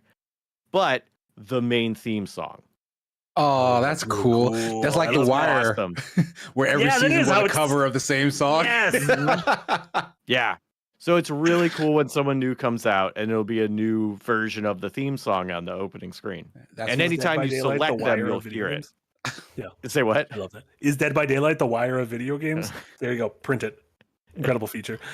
I love that. And Dr. Theo again with a $5 dono. Thank you so much. 2 back-to-back ones, actually. Now for rhythm games. I've really enjoyed the songs in Beat Saber, Pistol Whip, Rhythm Doctor, and Just Shapes and Beats. To add to those, I think my favorite rhythm game soundtrack is Sound Shapes, which was a first-party indie Sony PlayStation game at the tail end of the PS3. I think it came out in like 2012, 2013, and it was a little like a platformer that had some DIY elements to where you can make your own levels with your own music. But the worlds that were in there was like a Beck world, and Beck like composed songs for this entire world of platforming, and the song would react to you in a similar way to those like Rayman and stuff as you're going through it. Beck might be one of the greatest musicians to ever just musician. And his literally some of my favorite Beck music ever is in Sound Shapes for Sound Shapes. Beck did a lot of the music for the Scott Pilgrim versus the World movie soundtrack, and that's right. Yeah, that's relevant because the Scott Pilgrim versus the World video game, the Anamanaguchi, right, had an Anamanaguchi soundtrack, and so I would listen on a playlist to the movie soundtrack followed by the game soundtrack. There you go. Because all of it was just so epic good. all roads lead here. Exactly. And Dr. Theo following it up with, I've actually had an idea for a Star Fox revival where it's basically 3D, just shapes and beats. The levels and bosses attack you while the song is playing. I mean, I feel like that musical thing works really well in shooters like that, right? I don't know necessarily for the Star Fox brand, but like top-down shooters, you mean? Even like a Star Fox, like the view of a Star Fox, like an on-rails shooter. An on-rails shooter. I feel like you're able to do that thing to where like your actions as a player can impact the music in a way where it feels like you're like building the song along with the level. Like that's what Rez does. Rez in Child of Eden and everything. Is there? Am I imagining this, or did I just think of a mechanic for a game? There's a game where the worse. I swear I've played this game. The worse you do, like the number of instruments in the song is your number of health points. And as you take damage, it starts dropping instruments until it's like just the beat. And then if you get hit from there. Rez definitely does that to where the song becomes more and more complex the longer you go without getting hit. And like there are physical representations of you losing health, like you almost like devolve, like your highest form is like a someone in like the lotus position, like achieving nirvana, whereas like your lowest form is like a little amoeba.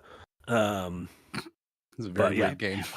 I've never played Rez. Most games should have your highest form be someone in the lotus position. Rez is really great. It's good stuff.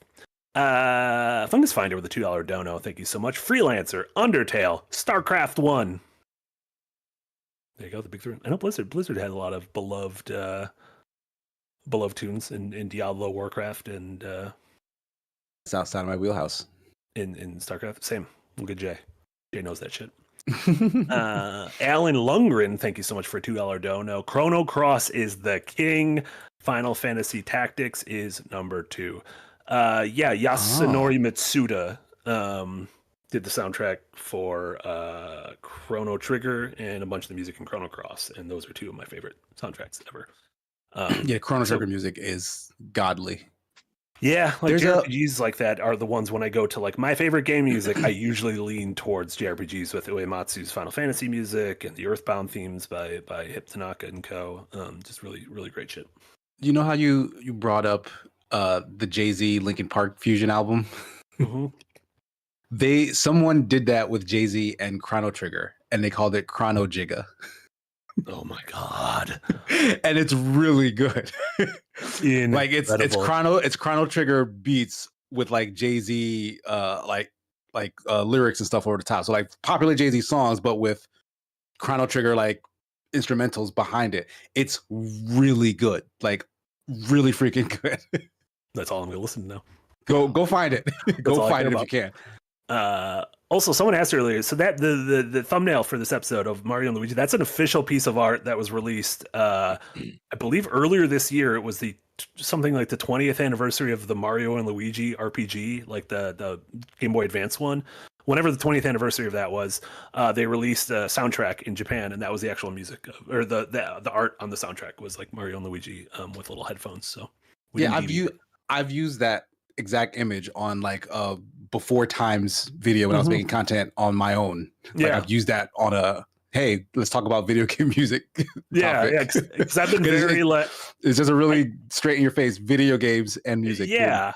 When I was thinking of like art for this episode, I saw that and I was like, I got to do a deep dive to make sure this is real and that I'm not like using someone's like art. Stealing someone's. Yeah, because I never want to do that. Late to the party with a $2 dono. Thank you so much. The soundtrack for the Nier games are stellar.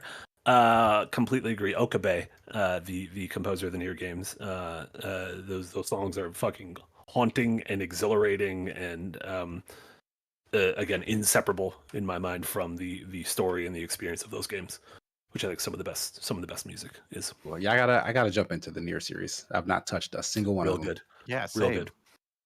Oh my god, they're so good. Let's make that our whole personalities. We'll do Undertale will become our personalities, annoyingly so for a little bit, and then Nier. Fungus Finder with a $2 dono. Diablo, Mario Kart. I guess I don't think about Mario Kart music that much. I know it just blends so well. It's easy to not pay attention to it, but once you do, it's like, oh, this is good. Yeah. I feel like in my head there's like this one highway-ish.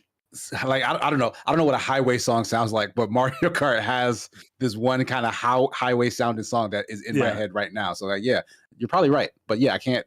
Nothing like sticks out really hard from Mario Kart, but you're probably right in terms of the soundtrack. Zoe with a $2 dono. Thank you so much. SMT Strange Journey OST goes unreasonably hard. I like the idea of soundtracks for games where it's like you didn't need to do this. Like the game, I know people love Strange Journey, but like certain games where you're like, you didn't have to do this for this game. I remember Jason Schreier. I think we were talking about Jason Schreier shared like a random ass like merchants theme in from Octopath Traveler 2. Yeah, and I went to listen to it. It was like, this shit is amazing. Why are you doing this for like a random? This is the merchant. Yeah, like I think I remember the soundtrack for Wet. It was a very bad game, but the soundtrack was like killer. The Dark Void soundtrack was Bear McCreary. Yeah, when sucky games have great soundtracks. Like, I was just thinking of Sea of Solitude. I think it was the first game I reviewed when we moved over to Escapist. Game was terrible. Amazing music though. Yeah. You're like, you know what? At least someone was having a good time here. Ren Momo, thank you so much for a $5 dono. For KC, them's fighting herds is MLP coded, not furry. No worries about getting it wrong. Just as a furry, I know people would get mad. What's MLP? My Little Pony. And they're right. But like I guess ponies don't count. I don't know the difference. I'm sorry. Oh. I'm sorry to say that. I think it has oh gosh. Okay. So like I think it has to do with like your levels of anthropomorphism. So like, they're in the same ballpark, right? Or is that also being okay? I feel like they're in the They'd be in the same wing of a museum. Right? Same wing, yeah. Same wing. Yeah, they're different, but you're not headed in the wrong direction. Yeah, I see a bunch of folks in chat bringing up the brony community. Yes, that's the term. But like, is that really that separate from like furry as a umbrella term? Like, is furry like a super? Yeah. So I'm gonna say yes, even though I'm not qualified to fully answer that. I know there's a difference. It's like if you asked me if there's a difference between a red pepper and a green pepper, I'd say yes, and then you'd say, "What's the difference?" And I go, the color. Well, like, but that there's something beyond the color, like that. There's like other than the color, is there a difference? Yes. What is it? I don't know. Maybe somebody in chat can answer that, but I will say there is a difference. There you go. That was us proving we don't know anything because we're dumb. Josh Knowles with $2 dono. Thank you so much. A second Chrono Cross Song of Marbule is flawless. Yeah, I love, and the fact that Chrono Cross has these two different worlds with two completely different sort of like sort of soundtrack ethos to them. So good, real good. Toad Wizard been in the Green Gang for 5 months. Thank you so much. Chrono Cross again. Ace Combat, Homeworld, and XCOM. Yeah, I don't do a lot of RTS. I know I loved for when I was obsessed with Civilization for a few games. I love the Civilization soundtracks, and I know those I think were one of the first games to win, or maybe the first game to win a Grammy when they introduced like game soundtracks to Grammys. That was an Assassin's Creed game, I think. I don't know. Maybe it was the first game nominated, maybe or something like that. I remember a song called Baba Yetu was. Assassin's Creed games also have really good soundtracks. They do. That's true. Yeah, real good stuff. Juicy Jeff, hello. $10 dono. Thank you so much. Twisted Metal Black perfectly paired its title screen and credits with the Rolling Stones Painted Black. I distinctly remember that. The Suburbs level track is also a banger that captured the tones shift for the series. Yeah, because Twisted Metal Black went from like, oh, this is kind of like pulpy 80s silliness to like, this is dark. Yeah. Kill a family member of yours, and having that Rolling Stones song really helped push that through. That was the first Rolling Stones song that I heard and liked, was when it was playing in that game. There you go. Hell yeah. Congrats, Keith Richards, friend of the show. He did it. Yeah. Anixia with a $5 dono. Thank you so much. Doom music is 100% adding to the action. Same with the secret songs in the zombies mode of COD. Yeah, the Mick Gordon, the composer of Doom and the beleaguered composer of Doom Eternal. They had a lot of drama there. Coming back for Doom, whatever the hell the name of the Doom Returnal. That can't be the name of the game. Well, no, they named it something like Doom X or something. Doom Furboy. No, it was like Doom. No, it had like a medieval term. Doom Medieval. Doom Forever. Doom Crusaders. Doom Fantasy. Doom Infinite. I feel like this is a very easy Google that we're just not getting. So there you go. Late to the party with a $5 dono. Also, Kingdom Hearts. The opening tracks by Hikari Utada are my favorites ever. Yes. No Comic-Con after party is complete without them. Simple and clean.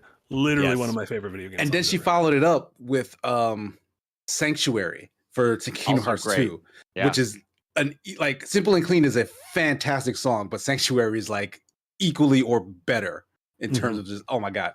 Yeah. Good shit. Dark Ages. Doom the Dark Ages. Yeah, that was more boring than anything we said.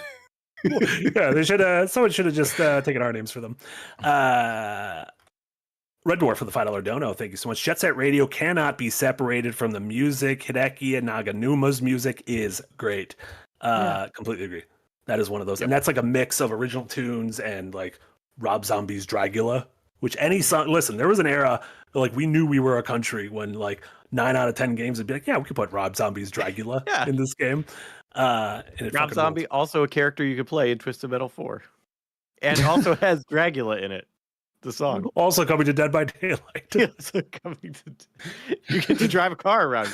That's the new killer. You just run people over. Anixia with a $5 dono. Thank you so much. The German covers of popular music in the newer Wolfenstein games were rad as fuck and made the story feel insanely believable. That was great too. Yeah, that did the sort of the same thing as the BioShock in Columbia, where it presented like an alternate 60s, 70s kind of thing, and so it had covers of famous songs. That's cool. Germany took over the US, and so these songs existed, but Germany had rights to them. So yeah, good stuff. Shout out to Germany. Yeah, what they up to right now? Probably the Olympics. Preparing for Gamescom, video Gamescom. Oh yeah. I don't know. It should be called Gamescon, right? Not Gamescom, but we're not. That's not on us. We don't have to name it. Night Breeze with a $5 dono. Thank you so much, Night Breeze. Kingdom Hearts is a crazy series with amazing music, such a diverse amount of songs, and they're very memorable. Yoko Shimomura is a great composer. Completely agree, and it does the same thing that we were kind of talking about with Dead by Daylight and Smash, of like, how do we take these disparate things but make them make sense in a single world? It doesn't just feel like now you're in the Nope world and now you're in the Terminator world. Like, everything feels like they belong as a pair. Yeah, which I think is impressive. Maho Yusei with a $5 dono. Thank you so much. Going to share one of my favorite game soundtracks, Tetrisphere for the N64. Excellent trance/techno tracks. I don't remember the Tetrisphere soundtrack. I do remember Tetrisphere. Yeah, like so I've never heard of that. Sphere. So it was a Tetris game for the N64. Yeah. Oh, I thought it was some sort of puzzle horror game. That would be a Tetrisphere. It sounds like a great, like a kinda Lump does. Dare or indie game jam kind of thing. That'd be Yeah. good. Write that down. Let's make that. I don't know how we make that. Along with To Be Fair, Tetrisphere. Trenton Darnell with a $5 dono. Thank you so much. Special recommendation to Miracle of Sound for making music about video games. That's another thing. So Gav, Miracle of Sound, does music about video games, but then there's also what is it? Bird World.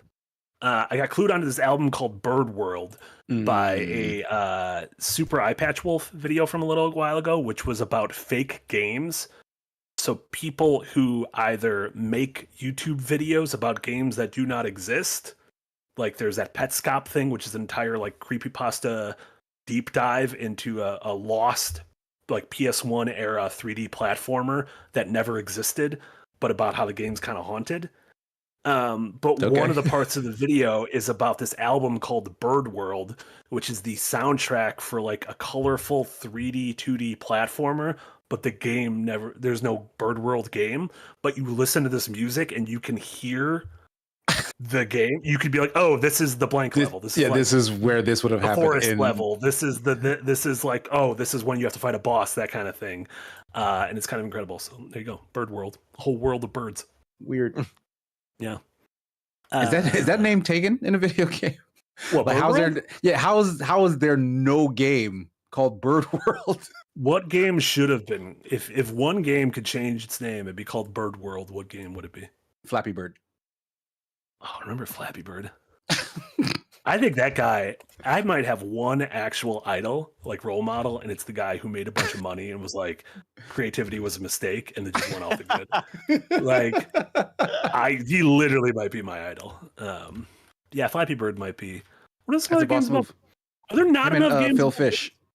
Phil Fish, yeah. Ooh, Flappy Bird, Phil Fish. Oh, I'm not saying. Here. I'm just saying. Also, just saying the name of our upcoming Dragon Ball Z podcast, where we have hot takes about Dragon Ball Z. We're just saying. Jason Tudor with $5 Canadian. Thank you so much. The score and unpacking is simple but emotionally powerful. Just a few notes into a song starting the last level had me in tears streaming. That soundtrack was remarkable. And again, that is a soundtrack where you can almost like feel the rise and fall of a relationship, which is ostensibly what that game is about. Same thing with the game Florence. Yeah, really good stuff. Angry Birds, I guess, is also a game about birds. Yeah, folks are saying that there's an Angry Bird world, but it's a theme park, says Eric. In not Qatar. Our bird world. Hashtag not my bird world. Adam Johnson with a £5 dono. Thank you so much. And also, just thank you, everyone. You guys, this was a good topic because you guys just got excited and just wanted to share your thoughts. Yeah, we should do this more. We should just bring up random things to get excited about. Remember this?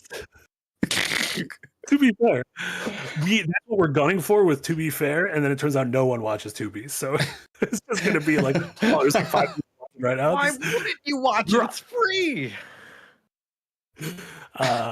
Adam Johnson, thank you so much for the £5 dono. I miss when consoles had their own unique sound because of their hardware, like the Commodore 64 and its SID music. What console music are you most nostalgic for?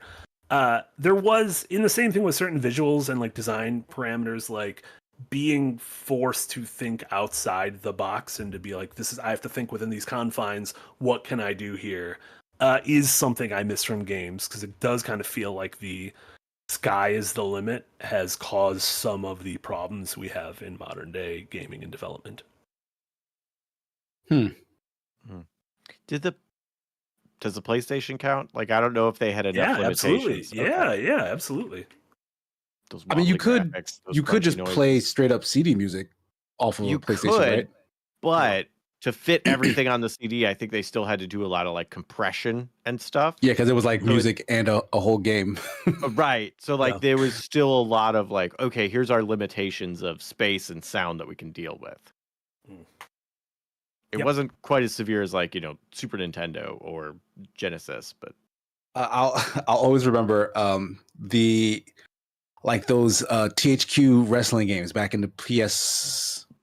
Was it PS1 and N64? The like No Mercy, WrestleMania, right? Those were the N64 era. Yeah, like the PlayStation version of those games. When your character came down the ramp, they played their video, like their entrance video. Yeah. But on the N64, it was a series of really grainy still pictures. Like they would just like flash like just little like you barely discernible images from the wrestler's entrance video. I guess that's the Undertaker, because they couldn't fit anything on the cartridge. Shocking that Square was like, yeah, we're not going to make games for this. Like, we're not going to do this. I can't believe how that happened. Red Door for the $5 dono. Thank you so much. The Hunt Showdown theme is so good. Also, the Daytona USA music is fun, and Genesis Sonic music is awesome. Michael Jackson. All true. Composed it all himself. That was a jump scare. That was an Eric jump scare. I hope people heard it and not just us.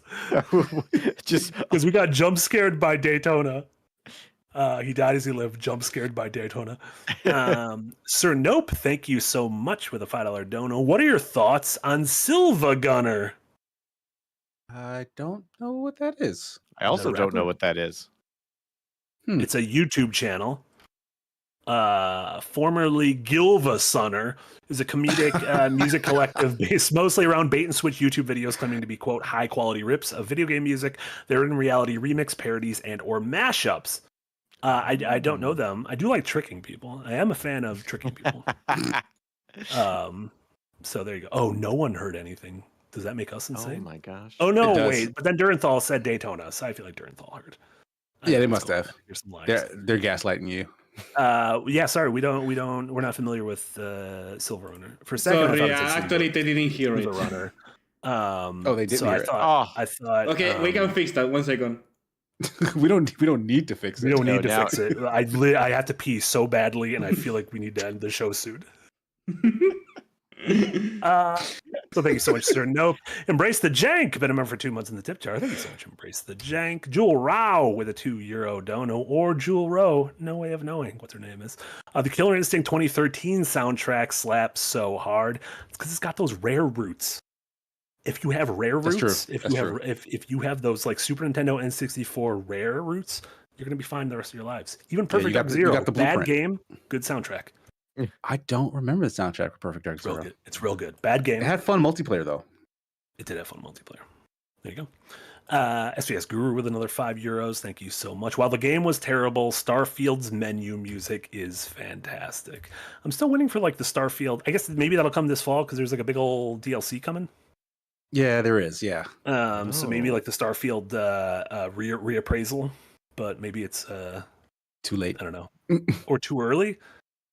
Like it's either too late or we need to wait like 5-10 years from now. They're going to need at least a second or third big update before it's like, hey, you know what? Starfield, pretty good now. There you go. I was not impressed with anything I saw. So neither was I. Too many stars. I was incredibly bored by that game. Too many stars, too many fields. You should have had 1 star and like 3 fields, and then be able to do way better. Embrace the Jank. Thank you so much for a $2 dono. Salute to Dave Wise, Rare's composer, including Donkey Kong Country. Aquatic ambiance in Donkey Kong Country is effing classic. talking about a song where it's like they're like, you just need a song where a monkey rides a fish through some coral reefs, and he's like, I'm going to give you a song that's going to break your heart, and then Childish Gambino will use it as a backing track to a rap. 30 years later, they're like, no, all we needed was monkey rides a fish through coral reef, and he's like, no, I got you. I don't know what was going on in England in the 90s. That song should have won the first Grammy. Yeah, absolutely. Get fucking Baba Yetu out of here. Get Assassin's Creed out of here. Get Aquatic Ambiance here. Also, David Wise played a concert at MagFest that I was at. Ooh. Damn. Did he play Aquatic Ambiance? I don't know. I didn't hear. That's his Freebird. Because you know they're going to ask. Play Aquatic Ambiance. David Hill, thank you so much for the $5 dono. I'm a massage therapist, so Braid, Uru, Mist, Journey, Everybody's Gone to the Rapture. That's Jessica Curry, I believe. That's an incredible soundtrack. Sunless Sea and others. I like that you play game music during massage therapy. Yeah, sessions. that's pretty cool. Yeah, that sounds really relaxing. Yeah. Oh, you just gave me a great idea. If I think we're supposed to, this idea might have changed, but we were supposed to have like a violinist like at the wedding.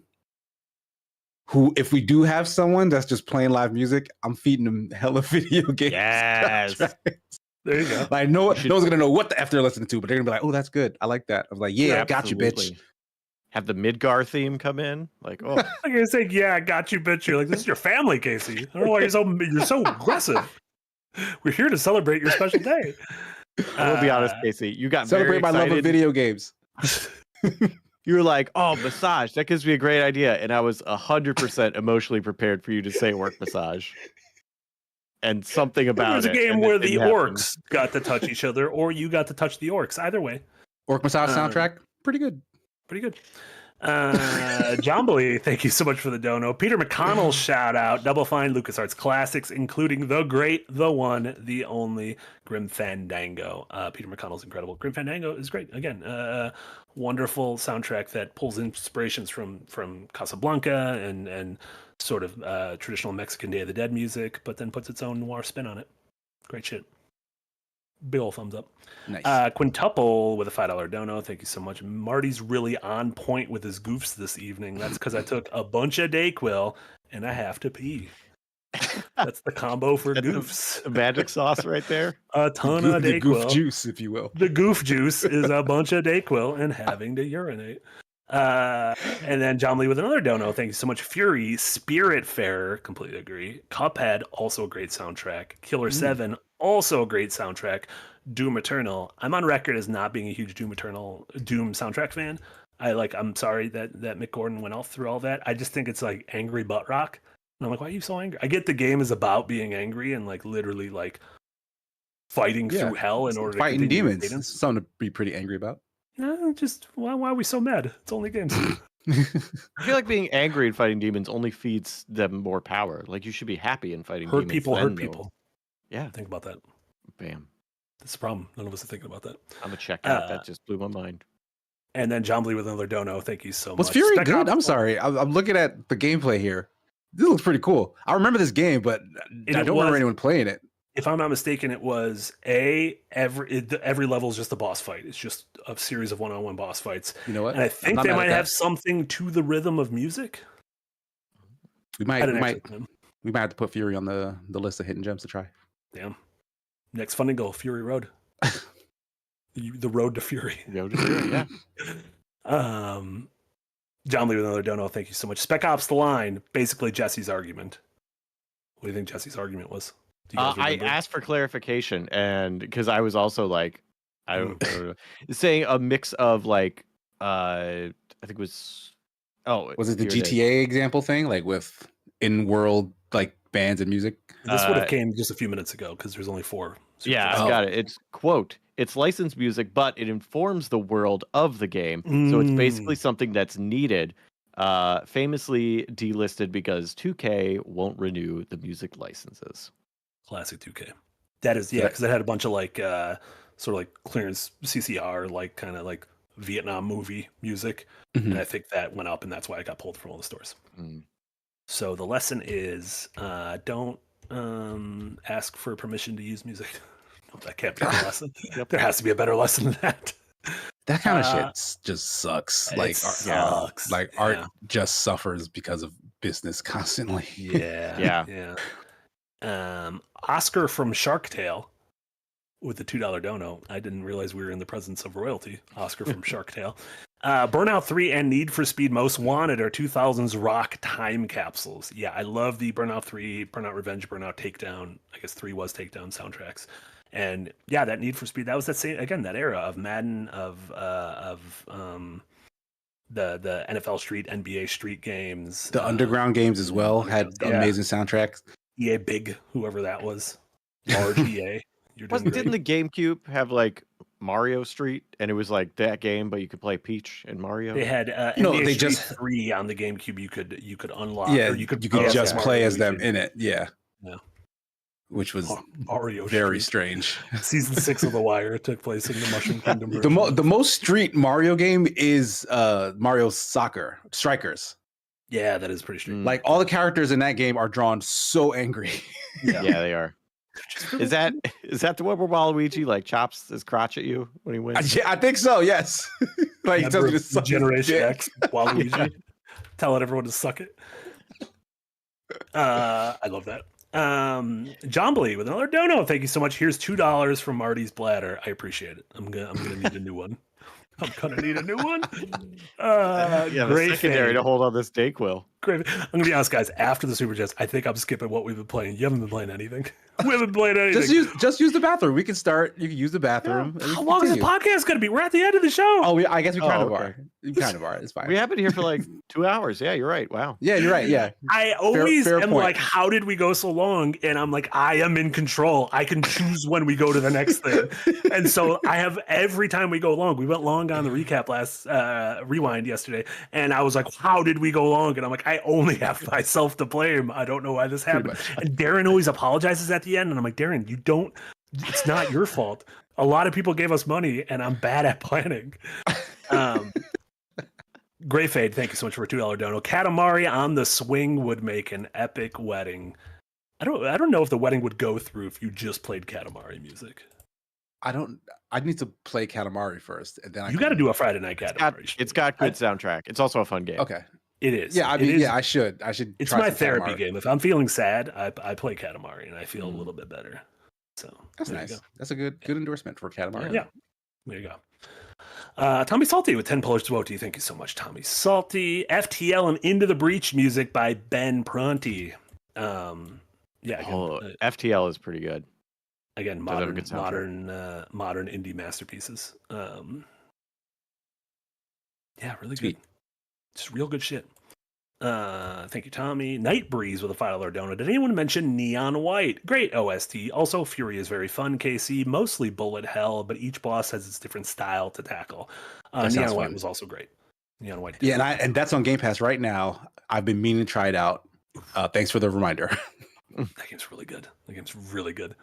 And I think you'll like the anime bullshit. The game is like, I know you'll love it mechanically, and Yahtzee did not like the anime bullshit, but I really did like the anime bullshit, and I think you'll like the anime bullshit. Nice, give me more. There you go.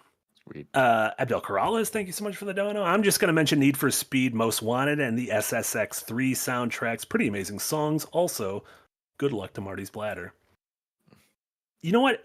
I think is the most iconic licensed track in any game, Run DMC's Tricky from SSX Tricky. Literally, the game is named after the song that plays when you unleash your... Every level is about raising your Tricky meter to a point where you can activate it and play Run DMC's Tricky. Wow. Do you really feel like they named the game after that song, or like they named the game and was like, there's a song called Tricky that we could use? They built like the main mechanic around the song. Like I think around the word.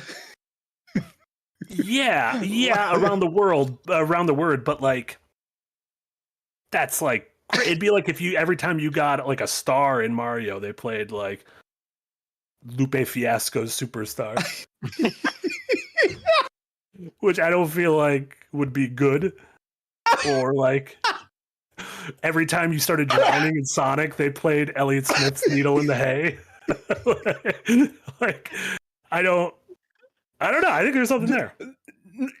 What's funny is there is absolutely something there. If they did exactly what you just said and played the chorus of Superstar by Lupe Fiasco when you got a star, it fucking fits. You can get that off. I think I need to cut a video together. That absolutely works. So now we do, sure. Thank you so much for a $5 dono. Naming off my favorite game composers: Frank Klepecki. I don't know who that is. Richard Jock, Hideki Naganuma, the Jet Set Radio, Yuzo Koshiro, and Akifumi Tada. Who's Akifumi Tada? I don't know Frank, and I don't know Akifumi. Guys, I'm about to drop your knowledge. Akifumi Tada. Dun dun dun dun. Bomberman 64.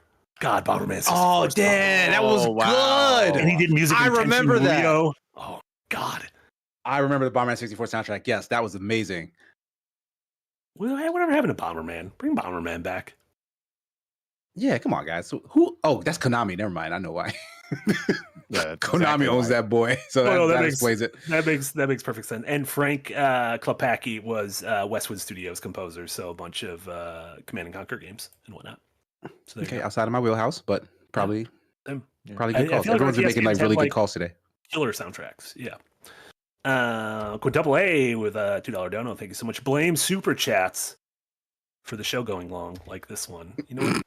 I don't like your tone, Quintuple A. I don't like your tone at all. I like the way that you wrote that text. I don't like the way I heard your malfeasance behind those paper taps, and I don't like it. King Dead with a $5 dono. Thank you so much. Quote: Marty spends 10 minutes talking about how the show keeps running long. I understand the irony of me explaining the show is going too long while the show is going too long. It's not lost on me, especially as I get fucking pee disease. That's where you usually pee outside, but then the pee goes inside. And I got pee disease.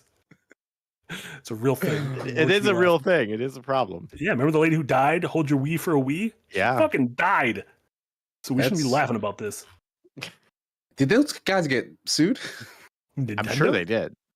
Not Like Nintendo. They probably Like would the have made radio them sign station or whoever did something. it? Yeah, they probably would have made them sign something, right? Yeah. Yes, But like they still should have got sued. I am 100% sure they got sued, and they either whoever was suing them won the case or they settled out of court. There's no way they got away with that. I mean, how much responsibility is on the lady though? I feel like at a certain point, like you got to take some, care of your own. right? like right now, as I keep complaining, but it's literally, I could walk away. I could walk away, and it's not even like things would break. You guys would just I could just keep reading the super chats until you got back. Like we could do that.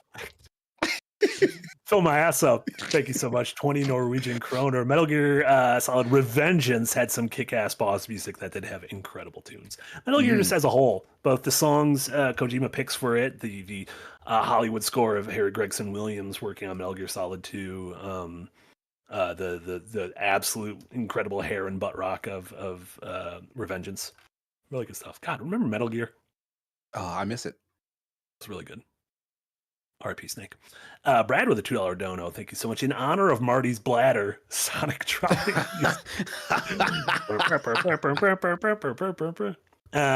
Jombly, thank you so much for a dono. Casey, give us a brief but nice Snake Eater. Also, how do we feel about Earthbound? Before you do Snake Eater, Earthbound, one of my favorite soundtracks of all time. Absolutely. Just fucking goat tier. There's still a song from Earthbound that I cannot remember the name of that I've loved and loved and loved because it plays on a stage in Smash. Oh yeah, and for whatever reason, you don't get all of the soundtrack in Smash Ultimate. You have to go in the in-game store and like buy it with in-game coins, unlock more of the thousands of tracks they have in that game. And to this day, Smash has been out for what, 5-6 years? Yeah, I still don't have that song. Yeah, that's because the Beatles bought it before you could. Paul McCartney was like, "I'm taking my song back that they stole from me." Can you? And John Lee wanted the Snake Eater, right? Snake Eater. Boom! There you go. Makes me want to go up a ladder. I feel like I couldn't go up a ladder. I would piss myself. I'd piss myself rotten if I went up a ladder right now. And Tommy Salty with 10 Polish Zvoti. Thank you so much. Adventure is nice songs like Celia and Welcome to Side Quest. That was 10 Zvoti well spent. little self promotion there. Good songs. Classic. They are good Tommy songs. Great songs. Incredible songs. Great tunage. Are you? Would you guys be mad if we skipped what you've been playing? No. I already talked about Dead by Daylight, so yeah. In terms of saving your bladder, I mean, I really do want to talk about like the Olympics and stuff, but like it's still going. Like, right? It'll be here next week. I think we'll have the same. Jesse, assuming you're still here, assuming you're here next week, you're welcome to come back. All right, cool. I would love to come back. You're welcome to come back, and we could the episode will just be what you've been playing. Yeah, so no news is allowed to happen. No news is allowed to happen for the next 7 days, starting now. Great. But yeah, what do you guys have going on? What should folks check out? Jesse, oh sure, what you got going on? What's going on in your neck of the woods? Rexicon Jesse on Twitch and Twitter and Blue Sky and YouTube and all that. It's just where I post random stuff, and then working on other things but mainly. Check out Adventures Nigh on Saturday, the final episode of season 1. It's the final episode of season 1. Yeah, gotcha. Yes. Hell yeah. If there are any problems with the captions, don't blame me, even though it might be my fault. I was doing captions on that one, so I would never blame you. I'm also dyslexic, so it was not in the best hands, but somebody had to do it, so I helped. Incredible. Casey, what do you got going on? No new vids coming out in the near future, but check out whatever I have on Bite Size. Marty and I should be back tomorrow to continue our Devil May Cry 5 playthrough. We've been away from that for a little bit, but we'll be picking it right back up. So tune in for that. Mm-hmm. And Friday is the big karaoke stream for the wedding fundraising. So last week. We spent a lot of time just doing a lot of this, just naming a bunch of songs that people really liked. Incredible. So we made a really big list, stuff that I'll specifically sing, stuff that Kia will sing, stuff that Starboard will sing, and then stuff that anyone from the group can take. And maybe tomorrow I'll send out something maybe in the Discord, maybe on my Twitter, that is a doc where people can continue to add stuff, just so we just have some backup stuff in case we actually run through it. I don't think we'll run through it. We picked a shit ton of songs. But again, you'll only be able to watch this live. So just show up at 7 p.m. on Friday because it's all licensed shit we're singing, and the internet, YouTube, the Twitch will nuke it. It will absolutely nuke it afterwards. I'm going to get some sort of copyright strike. I'm going to be in trouble probably on this channel. They're going to be like, hey, don't do this again. I'm like, all right, fine. There's a setting you can go into where it's don't even remember it while I'm doing it. Which I've done, or I have not done definitely when I have watched very legal movies during streams. So I highly recommend going into that setting. Yeah, you're only going to be able to see this live. So do with that information what you will. But that's this Friday. Hell yeah. And that's it for me. That's great. Yeah, in terms of edited videos, Jamate will have a great new design delve on Friday. Obviously, we mentioned Devil May Cry tomorrow. And speaking of Jamate, right before Casey's Friday stream at 4 p.m. Central here on Second Wind, Jamate and Just Hoops will be continuing their Beyond Good and Evil 2 playthrough. I think Jamate is 50% sure he can finish it, 50% sure that because of spoofs and goofs, they might get just short of the finish line. So tune in for that. And then we'll have a bunch of fun streams and all that jazz coming from you later on. I think Jack still wants to do a Elden Ring stream at some point this week, whether it's tomorrow or earlier on Friday, we will see. But stay tuned for that. And Fungus Finder with a $2 dono. Marty, you like not peeing, right? No one likes not peeing. I mean, I don't want to kink shame. I'm sure someone likes not peeing. Somebody's into that for sure. It's a weird thing to not like, or it's a weird thing to like. It's a weird thing. Who can say? Like. Yeah, there you go. That about does it for us for Firelink episode number 32. Thank you all so much. Yeah, in the chat this was fun. Yeah, everyone who hung out, who supported with sharing favorite memories of music, we really appreciate it. Thank you so much, Eric, for spoofing and goofing during the show. Thank you so much, Jesse. Thank you so much, Casey, and for Marty. This was episode number 32. Thanks everyone. Thanks for hanging out. We always appreciate it. And Anixia, $2 dono. Marty wants to pee. That's unfortunate. Have money. You know what? Everyone's gonna feel really bad when I'm in the hospital for pee disease. So you're all gonna feel really bad. Not as bad as you for having pee disease. How did you die? I got pee disease. It was a bummer. Thank you all so much. Everyone have a great rest of your Wednesdays, and we'll see you all later. Bye.